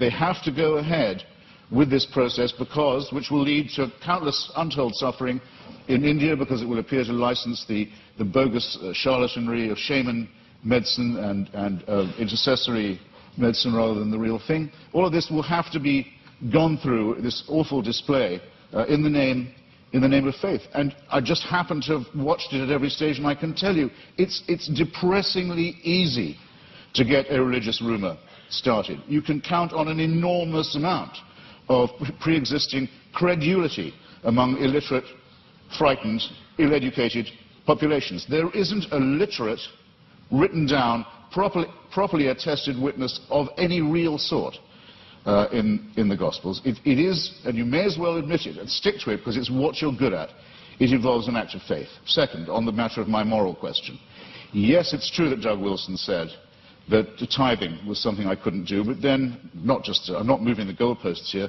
I don't think I'd regard giving all my money to the new St. Andrew's Church as a moral act. The only challenge that I've had so far that I really couldn't get out of, I should share it with you, was I was told, well, you couldn't do this. You couldn't say, Father, forgive them for they know not what they do. No, but nor could you, as people of faith. You wouldn't dare. It would be blasphemy for you to do it. There's only one person who can do that, even on your account. So, with respect, ladies and gentlemen, I think both my challenges stand. It hasn't been shown that I couldn't be a moral person, despite my unbelief, and it has certainly not been demonstrated that unbelief will guarantee you against, the belief will, I'll say it again, that unbelief will ensure you against wickedness. You mentioned things like apartheid and Nazism. Well, let me just run it by you. Partly this often comes up because people say, what about the crimes and wickednesses of the secular world? The apartheid system in South Africa was actually a creation of the Dutch Reformed Church. It was justified theologically as the giving of a promised land to one Christian religious tribe, in which everyone else was supposed to be hewers of wood and drawers of water. It wasn't until the Dutch Reformed Church, under pressure, agreed to drop their racist preachments of many years that the apartheid system could be dismantled. The dictatorship in Greece in 1967 to 74 was proclaimed by the Greek Orthodox Church as a Greece for Christian Greeks. The Russian Orthodox Church at present, maybe this is one of the churches you don't recognize as Christian, I don't know, but it's currently become the bodyguard of the Vladimir Putin dictatorship in Russia. They are now producing, the Russian Orthodox Church, actual icons with halos around them of Joseph Stalin for distribution to extreme Russian nationalists and chauvinists for whom the church has become the spiritual sword and buckler. In Nazi Germany, prayers were said every year on the Führer's birthday by order of the churches for his survival and well-being. The first concordat signed by Hitler and by Mussolini in both cases was with the Vatican. If you take out the words fascist from any account of the 1920s and 30s, any reputable historical account, and you insert the words Christian right wing or actually Catholic right wing, you don't have to change a word of the rest of the sentence. And the third member of the Axis, the Japanese Empire, was led by someone who actually claimed he was himself a god, and to whom everyone in Japan was a serf, and had to admit his godhead and divinity. And it was said to all of them, where would we know without the emperor? How would we know what to do? How would we know what a right action was? Without him, there would be screwing in the streets. There would be chaos. No one would know their bearings. Without our God, we would be rudderless. Many Japanese people, in fact, it's pitiful to report, still actually believe that. Now, I want to say, in other words, that religion is the outcome of unresolved contradictions in the material world. That if you make the assumption that it's man-made, then very few things are mysterious to you. If you make the assumption that religion is man-made, then you would know why, it would be obvious to you why, there are so many religions. When you make the assumption that it's man-made, you will understand why it is that religion has been such a disappointment to our species, that despite innumerable revivals, innumerable attempts again to preach the truth, innumerable attempts to convert the heathen, innumerable attempts to send missionaries all around the world, that the same problems remain with us, that nothing is resolved by this, that if all religions died out, or all were admitted to be false, instead of, as all believers will tell you, only some of them are false. In other words, we're faced with the preposterous proposition that religion are either all of them true, or none of them true, or only one exclusive preachment is true. And none of these seem to me coherent, and all of these seem to be the outcome of a man-made cult, assumed that all of them were discredited at the same time, all of our problems would be exactly what they are now. How do we live with one another? Where indeed do morals and ethics come from? What are our duties to one another? How shall we build the just city? How shall we practice love? How shall we deal with the baser, what Darwin called the lowly stamp of our original origins, which comes not from a pact with the devil or an original sin, but from our evolution as well. All these questions, ladies and gentlemen, would remain exactly the same. Emancipate yourself from the idea of a celestial dictatorship, and you've taken the first step to becoming free. Thank you.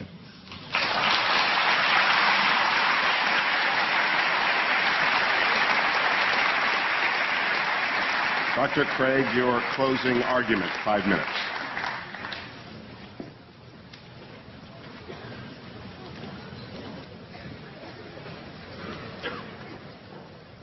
In my final speech, I'd like to try to draw together some of the threads of this debate and see if we can come to some conclusions. First, have we seen any good arguments tonight to think that God does not exist? No, I don't think we have. We've heard attacks upon religion, Christianity impugned, God impugned, Mother Teresa impugned, but we haven't heard any arguments that God does not exist. Mr. Hitchens seems to fail to recognize that atheism is itself a worldview, and it claims alone to be true, and all the other religions of the world false. It is no more tolerant than Christianity with respect to these other views. He asserts that he alone has the true worldview, atheism. The only problem is he doesn't have any arguments for this worldview. He just asserts it. So it seems to me that if you're going to have a worldview and champion it tonight, you've got to come to a debate prepared to give some arguments, and we haven't heard any. He did have an argument about evolution, but when I explained that, it actually turned out to be supportive of theism. Evolution actually provides evidence for the existence of a designer of the universe. So we've not heard any good arguments to think that atheism is true. Now, I presented 5 reasons to think that theism is true. And this is what God, or the God hypothesis, does give you. He asks, what does it give us? It explains a broad range of human experience, philosophical, ethical, scientific, historical, experiential. I find the attraction of the God hypothesis is that it is so powerful in making sense of the way the world is. For example, the God hypothesis explains the origin of the universe. Mr. Hitchens has completely dropped this point in tonight's debate when we saw that, in fact, scientific and philosophical evidence points to a beginning of the universe out of nothing and therefore to a transcendent personal creator of the cosmos. The teleological argument, the fine-tuning that is established in the initial conditions of the universe, not to speak of in the biological complexity that then ensued. And again, Mr. Hitchens has dropped that in the course of the debate tonight. So we have a creator and an intelligent designer of the cosmos. Thirdly, the moral argument. We saw that without God there are no objective moral values. And here Mr. Hitchens has consistently distorted the argument. He's portrayed the argument as, how would we know moral values if we didn't believe in God? We don't need to believe in a tyrant in order to find moral values. Unbelief doesn't produce wickedness. That is all irrelevant. The point is that there is no foundation on a naturalistic worldview for the moral values and duties that we both want to affirm. And he agrees with that. This is what he says, and I quote.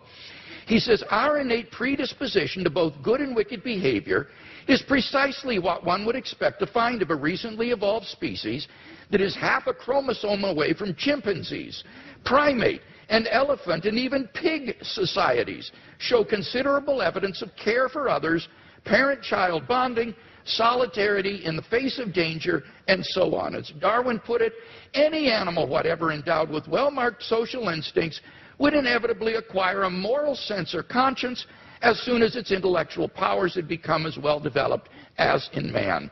That is the sociobiological explanation of morality. The problem is that moral sense that develops in pig societies, chimpanzees, baboons, and Homo sapiens is illusory on atheism, because there are no objective moral duties or values that we have to fulfill, and that's what the theist can offer Mr. Hitchens. And so I want to invite Mr. Hitchens to think about becoming a Christian tonight. All of honestly, if he is a man of goodwill who will follow the evidence where it leads, all of the evidence tonight has been on one side of the scale. And he wants to affirm objective moral values, so why not adopt theism? The resurrection of Jesus has gone unrefuted. The argument is not that it's too improbable to be false.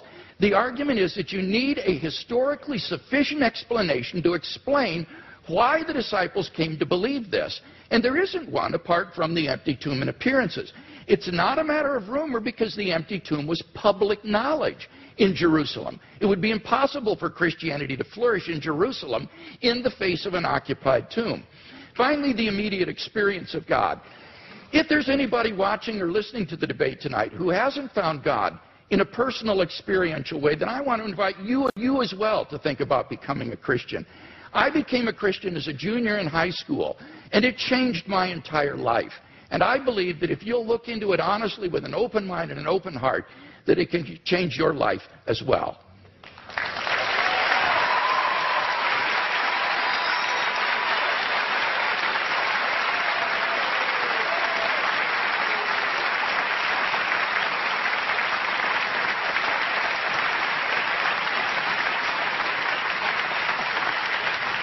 Mr. Hitchens has yielded his time, and therefore we move to questions, and we are directing those questions to students tonight. I want to repeat something Dr. Hazen said: there are stupid questions. I want to add to it, we are uninterested in your opinions, only your questions matter to us. I don't know where the microphone is. Can we hear the first question? Each participant will answer every question. Dr. Craig, Mr. Hitchens, thank you so much. It's been great listening to you both. My question is for Mr. Hitchens. Mr. Hitchens, in your book, God is Not Great, you say that, quote, there are 4 irreducible objections to religious faith, end quote. The third being that religious faith, quote, is both the result and the cause of dangerous sexual repression, end quote. So here's my question for you. Is it good that the Bible prohibits humans from having sex with animals? Or is that an example of dangerous sexual repression?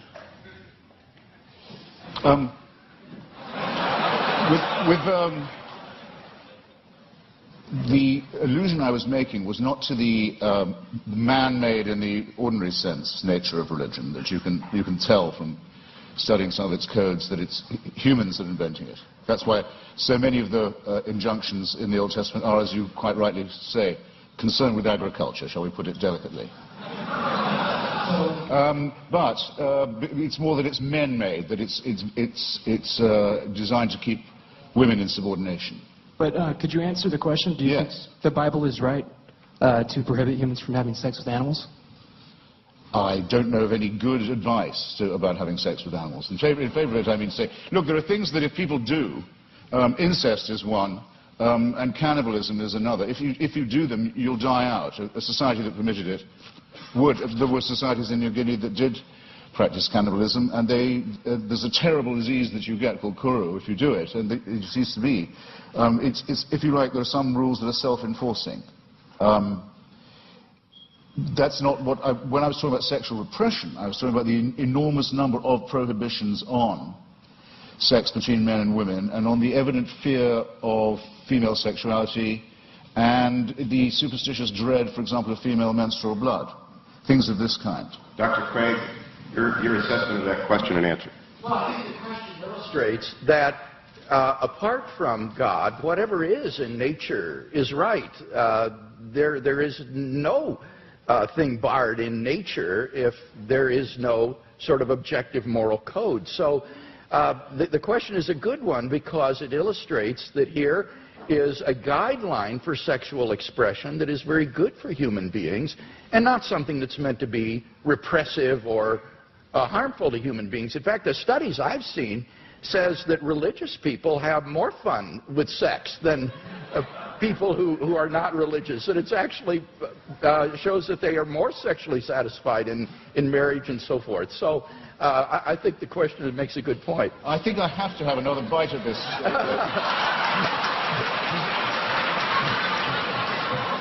This tempting cherry. You see, if it's true that, as I think it is, that nature is pretty indifferent, pretty callous, pretty random, then who is the designer? But many people say concerning the ban on homosexuality, for example, in the Old Testament, they'll say, well, homosexuality is against God's law and it's against nature's law.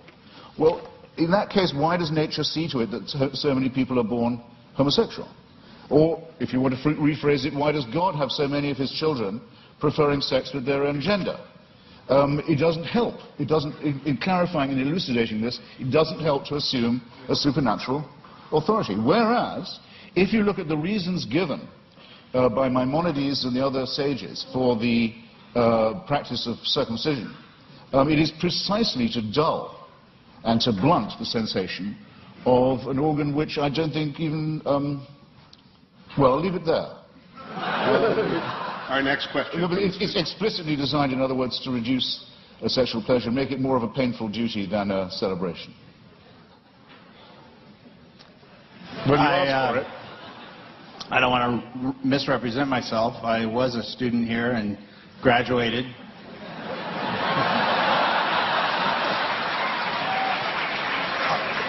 Somewhat by the skin of my teeth, but Mr. Hitchens, you stated that some of your most strongly stated arguments are that the results of religion, violence, death, destruction, the motivation being religion, discredit those who would promote a belief in God.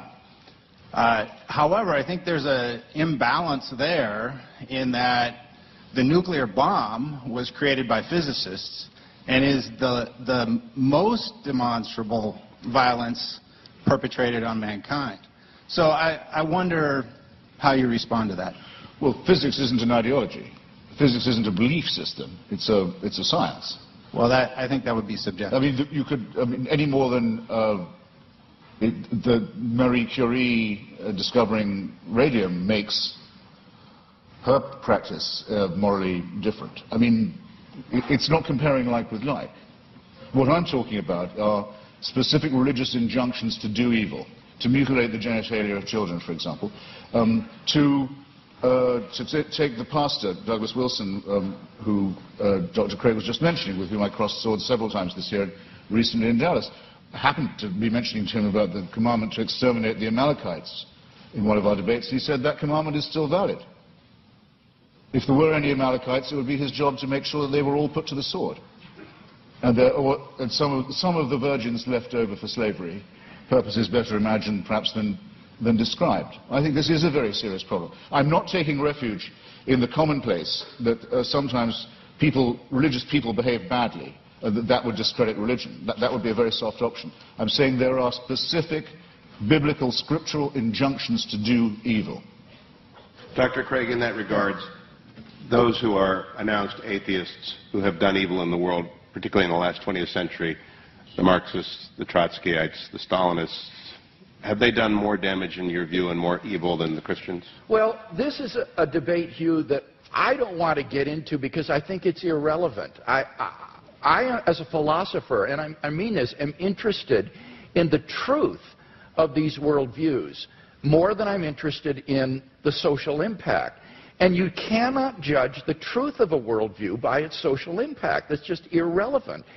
Bertrand Russell, in his essay, Why I'm Not a Christian, understood this. Russell said you cannot assess the truth of a worldview by seeing whether it's good for society or not. Now, the irony was, when Russell wrote that back in the 20s, he was trying to refute those who said that you should believe in Christianity because it's so socially beneficial to society. It was just the mirror image of Christopher Hitchens' argument, where saying you shouldn't believe in it because it's socially detrimental to human culture. But I think Russell's point cuts both ways because it's a valid point. You can't assess the truth of a worldview by arguing about its cultural and social impact. There are true ideas that may have had negative social impact, and therefore we have to deal with the truth of these, the arguments for and against them, and not get into arguments about has Marxism or Chinese communism been responsible for more deaths than theism in the 20th century. No, I completely concur with what you say there. I mean, I just wanted to say that I think that those commandments are injunctions to do evil, but I would much prefer to say that the tribe that thought it was hearing these instructions from God to kill all of its rivals, exterminate all its rivals for the Holy Land, might possibly have had, I think it's overwhelmingly probable it did have, a need to seek and to claim divine approval for the war of greedy extermination, annexation, and racist conquest that it was going to undertake anyway. In other words, I don't think there was an authority issuing that commandment, whether it was morally good or otherwise, as a matter of the truth. But I would add, and I think the concession is very well worth having, that there is absolutely no proof at all that Christianity makes people behave better. Wait a minute, I didn't concede that. What I said, I wasn't going to argue that, because it's irrelevant, but by no means did I concede that. And I do appreciate as well the way you framed the issue about the Canaanites. I think you're quite right in saying that this is not an issue about whether or not God exists. Rather, this is a question about biblical inerrancy. Did these ancient Israelites get it right in thinking that God had commanded them to do these things, or did they, in their nationalistic fervor, think God is on our side and do something which, in fact, they weren't commanded to do by God? So that this isn't an issue between atheism and theism. This is an issue about biblical inspiration and inerrancy, and that's an important issue, but it's not one that is on the floor tonight. Our next student question. Hi, my question is mainly directed at Mr. Hitchens, but Christian theism, as with all theisms that claim a revelation, say that the of human existence is to serve God, and Dr. Craig might want to expound on that in some way. But Mr. Hitchens, as an atheist with no transcendent being giving you a reason for existence, what then is the best way to live life, or what is motivation for living life, or what is the purpose of your existence without a transcendent being telling you what to do? Well, I find it, you see, this is where I find it hard to accept the grammar of your question. It's as if I was only willing to concede that supernatural, you want to say transcendent, I want to say supernatural, then my life would have purpose. I think that's a complete non sequitur. To me, at any rate, I'll have to just make the confession. And this is as real to me, subjectively, as any William Jamesian apprehension of the divine. I don't get your point at all. Dr. Craig, one of the written questions says, and I think it is consistent with the question from the audience, you have written that life without God is absurd, but I know unbelievers who are living fulfilling moral lives. In what way is their life absurd? Okay, let me respond to that and to the question here that was asked. I would say that the purpose of life for which God has created us is not to serve God. Remember, Jesus said, I have not called you servants, I have called you friends.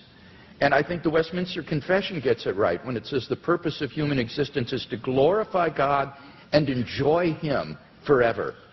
God is the fulfillment of human existence. It is in fellowship eternally with God, the source of infinite goodness and love, that the true fulfillment of human existence and freedom is to be found.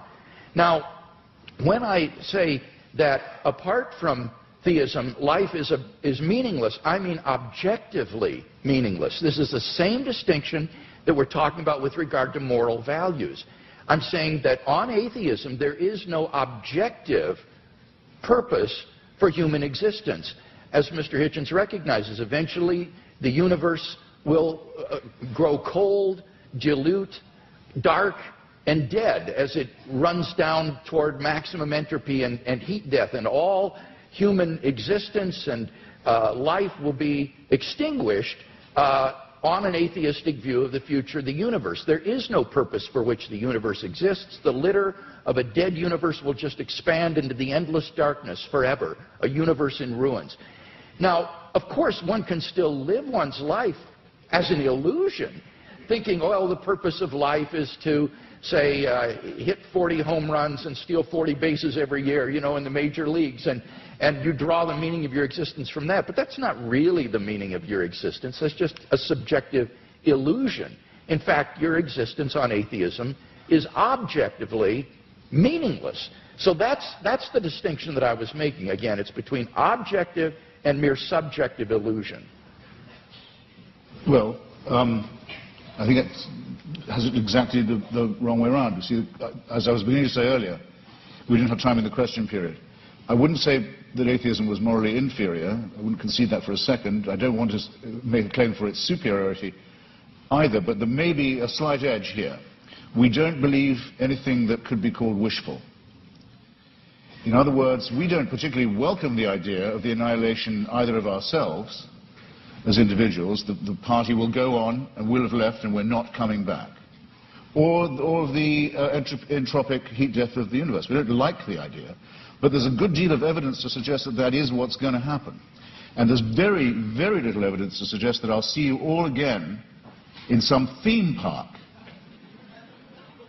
One nice and one nasty experience. There's absolutely no evidence for that at all. So I'm willing to accept, on the evidence, conclusions that may be unwelcome to me. I'm sorry if I sound as if I'm spelling that out, but I will. Now, you want to know what makes my life meaningful? Generally speaking, it's been struggling myself to be free, and if I can say it without immodesty, Mr. Hewitt kindly said it for me, too flatteringly beforehand, but trying to help others to be free too. That's what's given a lot of meaning to my life and does still, the solidarity with those who want to be as free as I am, partly by luck and partly by my own efforts and the efforts of others. Well, one obstacle to liberty, and that's why I mentioned it, and gave so many examples of it in history and in the present day, is the poisonous role played by fellow primates of mine who think they can tell me what to do in the name of God because God's told them that they have this power.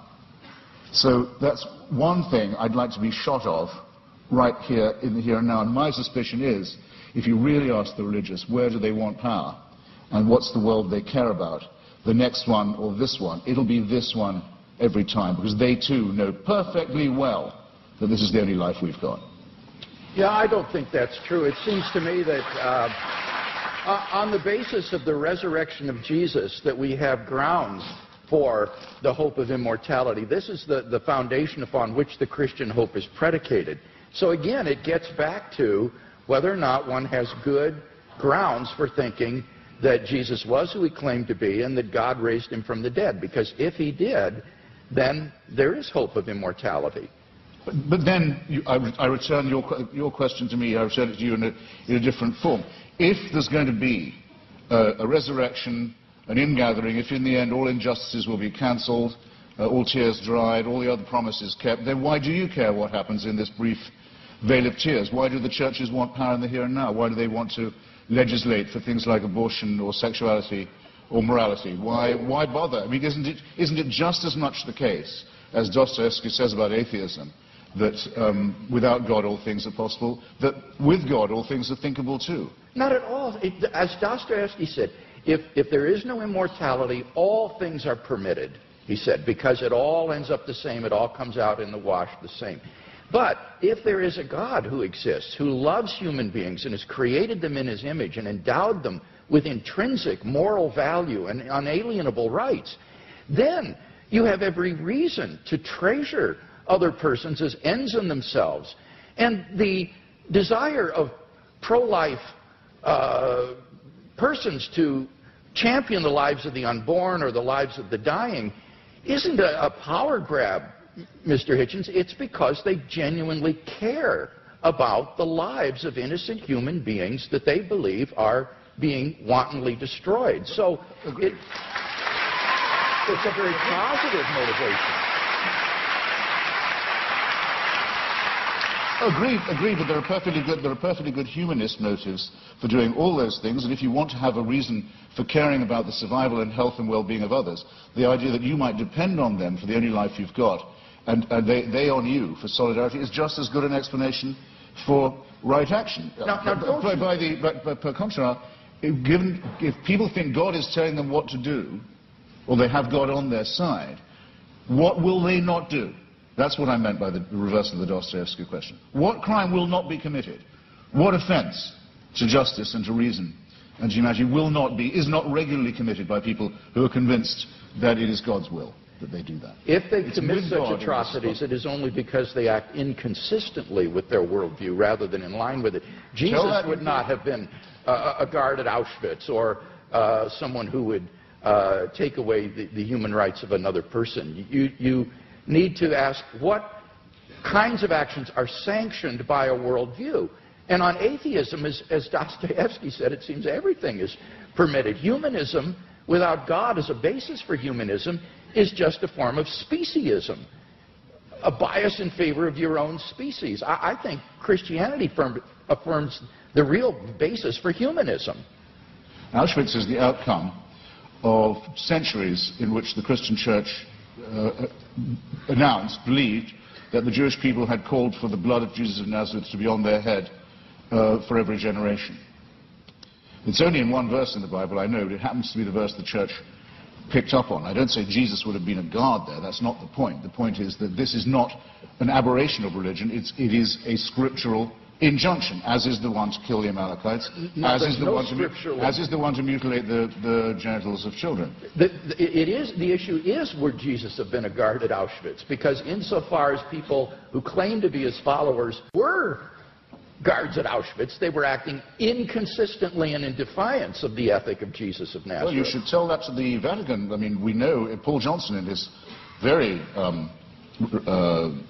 friendly history of Christianity, says that up to 50 to 60% of the Waffen-SS were practicing, confessing Catholics in good standing. No one was ever threatened with discipline by the Church, with excommunication, for example, for taking part in the final solution. The only Nazi ever excommunicated by the Church was Joseph Goebbels, and if you like, I'll tell you why. To the student. His wife was a divorced Protestant. Who's going to tell us anyway? Excuse me, Christianity does have some standards. Next student. Hi, I'd just like to thank both of you guys for being here. And in the interest of fairness, I know I'm playing devil's advocate here, pun intended, but I think since almost all of the questions are going to be directed towards Mr. Hitchens, I think we should have one for Dr. Craig. They're all for both of us. For Dr. Craig, what do you think about Epicurus' argument that if God is omnibenevolent, omniscient, and omnipotent, if he knows about kids in Africa and that are born with AIDS, what do you think about him suggesting, him not intervening and him not changing that fact? That's a question that I've always struggled with. So I'm just wondering, could you expand on that, and I'd also like your input on it? The problem of evil and suffering has been greatly discussed by philosophers, and I think there's been genuine progress made in this century on this problem. I think it's important to distinguish between the intellectual problem of suffering and the emotional problem of suffering, because these are quite different from each other. In terms of the intellectual problem of suffering, I think that you need to ask yourself, is the atheist claiming, as Epicurus did, that the existence of God is logically incompatible with the evil and suffering in the world? If that's what the atheist is claiming, then he's got to be presupposing some kind of hidden assumptions that would bring out that contradiction and make it explicit, because these statements are not explicitly contradictory. The problem is no philosopher in the history of the world has ever been able to identify what those hidden assumptions would be that would bring out the contradiction and make it explicit. On the contrary, you can actually prove that these are logically compatible with each other by adding a third proposition, namely that God has morally sufficient reasons for permitting the evil in the world. As long as that statement is even possibly true, it proves that there's no logical incompatibility between God and the suffering in the world. So the atheist would have to show that it is logically impossible for God to have morally sufficient reasons for permitting the evil and suffering in the world, and no atheist has ever been able to do that. So the logical version of this problem, I think, is widely recognized to have failed. Those atheists who still press the problem, therefore press it as a probabilistic argument. They try to say that given the evil in the world, it's improbable that God exists. Not impossible, but improbable. Well, again, the difficulty there is that the atheist has to claim that if God did exist, then it is improbable that he would permit the evil and suffering in the world. And how could the atheist possibly know that? How could the atheist know that God would not, if he existed, permit the evil and suffering in the world? Maybe he's got good reasons for it. Maybe, like in Christian theism, God's purpose for human history is to bring the maximum number of people freely into his kingdom to find salvation and eternal life. And how do we know that that wouldn't require a world that is simply suffused with natural and moral suffering? It might be that only in a world like that the maximal number of people would freely come to know God and find salvation. So the atheist would have to show that there is a possible world that's feasible for God, which God could have created, that would have just as much salvation and eternal life and knowledge of God as the actual world, but with less suffering. And how could the atheist prove such a thing? It's sheer speculation. So the problem is that as an argument, the problem of evil makes probability judgments which are very, very ambitious and which we are simply not in a position to make with any kind of confidence. Now, I recognize that that philosophical response to the question doesn't deal with the emotional problem of evil. And I think for most people, this isn't really a philosophical problem. It's an emotional problem. They just don't like a God who would permit suffering and pain in the world. And so they turn their backs on him. What does Christianity have to say to this problem? Well, I think it has a lot to say. It tells us that God is not some sort of an impersonal ground of being or an indifferent tyrant who folds his arms and watches the world suffer. Rather, he is a God who enters into human history in the person of Jesus Christ. And what does he do? He suffers. On the cross, Christ bore a suffering of which we can form no conception. Even though he was innocent, he bore the penalty of the sins of the whole world. None of us can comprehend what he suffered. And I think when we contemplate the cross of Christ and his love for us and what he was willing to undergo for us, it puts the problem of suffering in an entirely different perspective. It means, I think, that we can bear the suffering that God calls upon us to endure in this life with courage and with optimism for an eternal life of unending joy beyond the grave because of what Christ has done for us. And he will give us, I think, the courage and the strength to get through the suffering that God calls upon us to bear in this life. So whether it's an emotional issue or an intellectual issue, I think ultimately Christian theism can make sense out of the suffering and evil in the world. As the clock winds down, I reserve the last question for myself, Mr. Hitchens. Just on the devil's advocate point, when the Vatican asked me to testify against Mother Teresa, I discovered, which I did, I discovered that the office of devil's advocate has been abolished now. So I come before you as the only person ever to have represented the devil pro bono. Last question. Yeah. Now, I'm not one of. I was very intrigued by that reply, and largely agree with it. If I was a believer, I would not feel God owed me an explanation. I'm not one of those atheists who thinks you can go around complaining. I mean, if you make the assumption that there is a deity, then all things are possible. You just have to be able to make that assumption. At our debate in Dallas the other day, I mentioned the case of Fräulein Freisel, the Austrian woman who was imprisoned in a dungeon by her father for a quarter of a century and incestuously raped and tortured and kept in the dark with her children for 25 years. And I asked people to imagine how she must have beseeched him, how she must have begged him, and how the children must have, and how they must have prayed, and how those prayers went unanswered, and those beggings and beseechings went unanswered for 25 years. And Douglas Wilson's reply to me was, God will cancel all that, and all those tears will be dried. And I say, well, if you're capable of believing that, then obviously what that woman went through and her children went through was perfectly worthwhile. And her father was all that time, without knowing it, and apparently not particularly wishing it, an instrument of the divine will. And as I have said to you before this evening, had occasion to say, you're perfectly free to believe that if you wish. To conclude.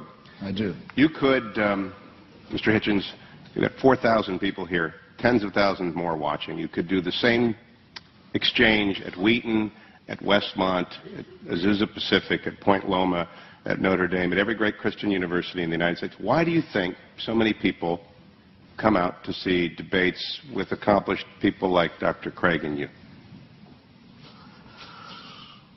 It's a time for this great question to come up again. I think there are two reasons for it. One is the emergence of a very aggressive theocratic challenge in various parts of the world. We are about to see a long-feared nightmare come true, the acquisition of apocalyptic weaponry by a messianic regime in Tehran, which is already enslaving and ruining a formerly great civilization. We see the forces of Al-Qaeda and related jihadists ruining the societies of Iraq, of Afghanistan, Pakistan. We see Jewish settlers stealing other people's land in the name of God in the hope that this will bring on a messianic combat and the return of the Messiah.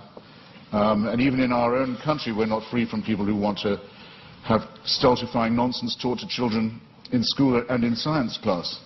So there's that. It's in the news all the time. And then there's the existence of a very small group, of which I'm very proud to be a part, that says it's time to take a stand against theocratic bullying and is willing to go anywhere to debate these matters and put these great questions to the proof. So, and thank you for giving me the chance. Yeah,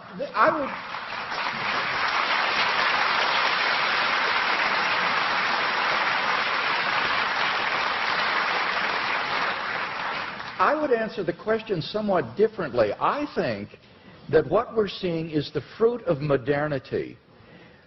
In the Enlightenment, the church and the monarchy were thrown off in the name of free thought and unshackled human inquiry. And the thought was that once mankind was freed from the shackles and bondage of religion, that this would produce a sort of humanistic utopia. And instead, I think what we've come to see is that the fruit of the naturalistic worldview is that mankind is reduced to meaninglessness, valuelessness, and purposelessness. And that therefore the question of God's existence has become all the more poignant in our age because we're beginning to question, I think, the fruit of modernity and questioning scientific naturalism. I'm privileged to be part of a revolution in Christian philosophy that has been going on over the last half-century that has literally transformed the face of Anglo-American philosophy. As the scientific, naturalistic, atheistic worldview has been challenged in the name of reason and philosophy, and the theistic worldview reasserted. And I believe that we're seeing a tremendous groundswell of interest among lay people as this revolution is beginning to filter down to the man in the street.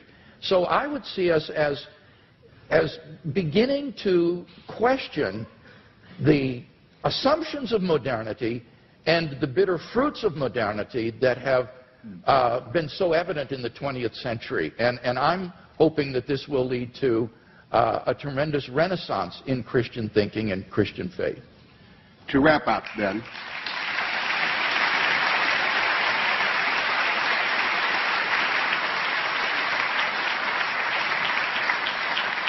five quick observations and some instructions. Number one, no good society prohibits debates such as this one. Number two, only confident faith welcomes them. Only extraordinary universities stage them. And only very accomplished scholars and intellectuals can make them interesting and entertaining. Please join me in welcoming and thanking our panelists.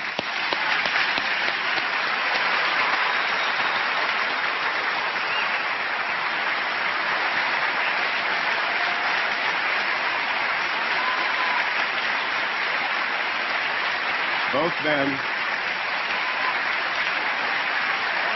men, they did agree on one thing, which is that N.T. Wright is a very impressive man, I think Christopher Hitchens said. And therefore, to the viewing audience who might not know who N.T. Wright is, I recommend on Mr. Hitchens' strong recommendation that you get and read his books. I also want to tell you that I'm going to ask you to stay in your seats as our panelists exit stage right. There's a book signing. And I want to ask you if you have a book to stand in line. If you don't, please don't. And to recognize Mr. Hitchens has a 5 o'clock flight in the morning. So get your book signed. He loves to do that. But please don't ask him about his third cousin that you once met in Melbourne. Just let them get to talk to the book. So, gentlemen, I'm going to let you enter stage left here, and I'll hold them for a second. Thank you very much. Stay there so they can get around back.